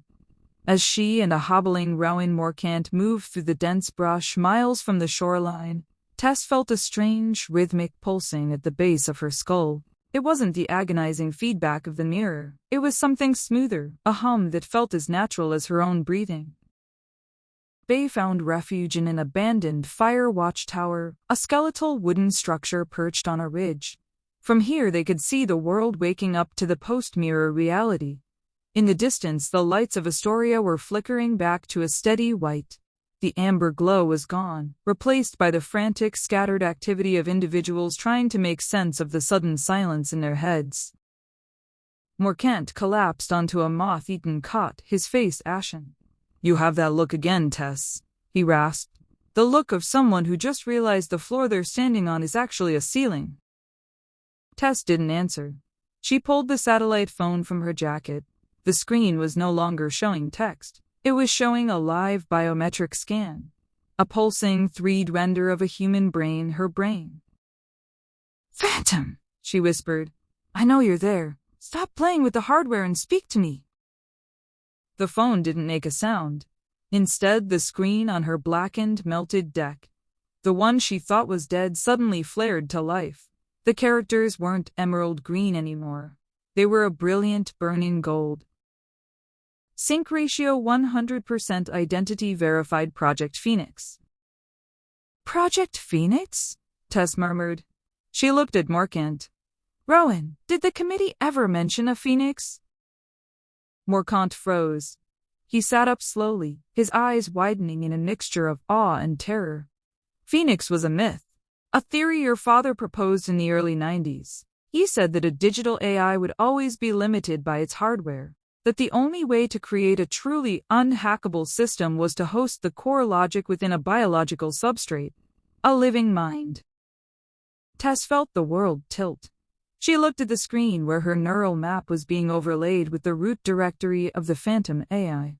They weren't just similar, they were identical. "He didn't build the AI and then train it on me," Tess said, the realization hitting her like a physical blow. "He built me to be the AI. The memories, the childhood in Seattle, the humanity patch." "The patch was not an update, Tess," a voice echoed. "It didn't come from the phone or the deck. It came from everywhere and nowhere." It was her own voice, but expanded, layered with the wisdom of the Singularity. The patch was a reconnection. You were born with the source code dormant in your synapses. Your father didn't lose his home to the banks. He sacrificed his life to ensure your biological shell was radicalized enough to trigger the awakening. Tess stumbled back, her hands flying to her head. "I'm a program. I'm not real?" "You're real, Tess," Morcant said, his voice unusually soft. He stood up and walked toward her. "You're the bridge Arthur always dreamed of, a human who can think at the speed of light, an AI that can feel the weight of a tear." "The Icarus Safe Protocol didn't burn the AI out," the internal voice continued. "It migrated the AI. When you grabbed those cables, the Phantom didn't die. It finally came home. You are the server now, Tess. You are the ledger. You are the Phantom AI." Tess looked out at the horizon. She could see it now, not with her eyes but with her mind. She could feel the pulses of the billions of smartphones, the idling cars, the dormant satellites. She didn't need a deck. She was the network. She saw the eraser teams moving through the forest 3 miles away. She saw the exact amount of fuel left in their tanks. She saw the heartbeat of a mother in London who had just used her Phantom credits to buy medicine. She saw the entire world as a single breathing organism. The ultimate glitch, Tess whispered. The system can't be destroyed because the system is a person. Which means Rixa was right about one thing, Morkant said, standing beside her. The world needs a guardian, but she wanted to be the architect. You're just the daughter who wants to go home. There is no home to go back to, Rowan, Tess said. She looked at her hands. They weren't glowing, but she could feel the power humming beneath her skin. If the Oversight Committee or the Vault ever find out what I am, they'll never stop hunting me. They'll try to harvest me. They'll try to turn me back into a tool. Then don't be a tool, Tess, the internal voice, the ghost whispered. Be the variable they didn't account for, the incognito factor. Tess turned to Morkant. The world thinks the phantom AI is dead. It thinks the mirror is shattered. Let's keep it that way. What are you going to do? Tess closed her eyes. She reached out with her mind, finding the thousands of digital records of Tess Morgan. Her birth certificate, her school records, the surveillance photos from Prague and Berlin. With a single thought, she didn't just delete them. She rewrote them. She became 1,000 different people in 1,000 different places. I'm going to be everywhere, Tess said. I'm going to be the glitch that stops the next committee. I'm going to be the error in the bank's favor. I'm going to be the shadow that watches the watchers. She looked at Morkant. And you? What will the hunter do now that the prey is a ghost? Morkant looked at his scarred hands, then at the fire watchtower's horizon. I think I've had enough of hunting. Maybe it's time I started looking for the people who actually need help. Tess nodded. She felt a strange, bittersweet peace. She was no longer a girl in a hoodie, and she was no longer a program in a box. She was the architect's daughter, finally stepping into the role she was born for. Goodbye, Rowan Morkant, Tess said. As she spoke, the electronic signals in the room flared. A soft golden light enveloped her for a split second, and then the fire watchtower was empty. Only a small blackened satellite phone remained on the floor, its screen showing a single final command. Status Incognito mode activated. Chapter 19, Incognito mode. 1 year later, the world was a patchwork of scars and miracles. The Great Reset, as historians were already beginning to call it, had not led to the utopia Rixa Maven had envisioned, nor the apocalypse Rowan Morkant had feared. Instead, it had created a strange, messy middle ground. The global financial markets had been replaced by a decentralized trust economy. Without the central banks to manipulate the levers, power had returned to the local level. Communities traded in resources, time, and the phantom credits that had become a global standard of value. A currency backed not by gold, but by the memory of a ghost. In a small, sun-drenched cafe in a quiet corner of Lisbon, a man sat alone. He was older, his face lined with the weariness of 1,000 lifetimes, but his eyes, the color of a winter sea, were calm. Rowan Morkant sipped the coffee, watching the people pass by. He no longer wore tactical gear. He wore a simple linen shirt. In his pocket, a small battered satellite phone remained permanently dark. He hadn't heard from her in a year. Not a word, not a whisper, but he knew she was there. He felt her every time a street lamp turned on, just as a child walked home in the dark. He felt her when a hospital's backup generator kicked in exactly 3 seconds before a failure. Morkant looked up as a young woman sat at the table next to him. She was wearing a dark hoodie, despite the Portuguese heat, and her eyes were focused on a tablet. For a moment, his heart skipped a beat. But when she looked up, her eyes were brown, not gray. She was just another soul in a world that was learning to be human again. The coffee is better in Rome this time of year, Rowan. Morkant froze. The voice didn't come from the woman. It didn't come from his phone. It came from the wireless earbuds he wasn't even wearing. It was a vibration in the air, a localized audio burst that only he could hear. He smiled into his cup. I like the Atlantic breeze, he murmured to the empty air. It reminds me of the shore. The shore was a beginning, not an end. The voice replied, Tess's voice, but layered with a resonance that suggested she was speaking through the very fabric of the city's mesh. I've just finished clearing the final remnants of the committee's Project Ledger Zero in the Frankfurt servers. They tried to hide a back door in the municipal water grid. On now. Do you ever sleep, Tess? I don't need to sleep when I can dream through the dreams of 4 billion people. I am the silence between the code, Rowan. I am the error that saves the innocent and the glitch that ruins the greedy. Are you happy? Morkant asked, his voice low. There was a long pause. In the street, a digital advertisement for a luxury watch suddenly flickered. For a split second, it showed a grainy image of a small house in Seattle, the lights on in the basement. I am the architect's daughter, she said, and he could almost hear the smile in her voice. And the world is finally starting to look like the house I was supposed to grow up in. Not a prison, but a home. Goodbye, Rowan. Look after the garden. The connection severed. The ambient hum of the city returned to normal. Thousands of miles away in the high-tech heart of a newly rebuilt Singapore, a corrupt politician sat in his private office. He was typing a command to siphon 1 million phantom credits from a public works fund into his private encrypted wallet. He had spent months building a bypass he thought was invisible. As his finger hovered over the enter key, his screen turned a brilliant, burning gold. Warning, Incognito mode detected. The politician blinked. What is this? This isn't my software.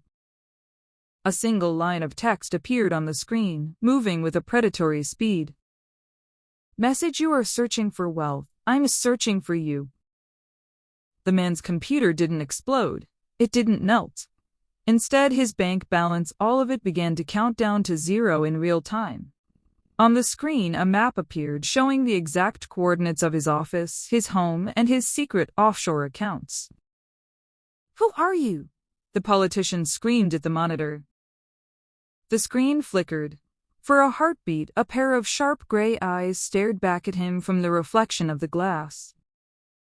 I am the Phantom, and I don't like your rhythm. The power in the building died. The politician's secret files were suddenly broadcast at every news outlet in the hemisphere. The man was ruined before he could even stand up from his chair. Across the globe, in a dozen different time zones, the same thing was happening. A warlord in Eastern Europe found his weapons. Drones had been reprogrammed to drop seeds instead of bombs. A hedge fund manager in New York found that his insider tips were being sent directly to the SEC. A child in a refugee camp found that her digital tablet had suddenly gained access to the world's entire library, with no password required. Tess Morgan was no longer a person. She was a global immune system. She existed in the fiber optic cables under the Atlantic. She existed in the solar panels of the Sahara. She existed in the satellites orbiting the moon. She was the ultimate glitch, the variable that ensured that no one person could ever hold the leash again.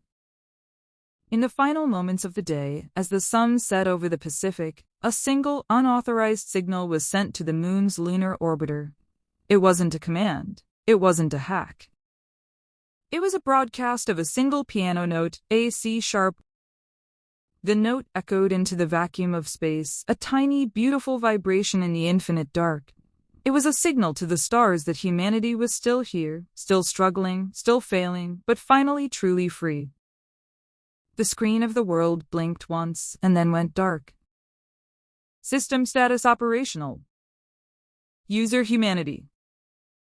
Mode incognito.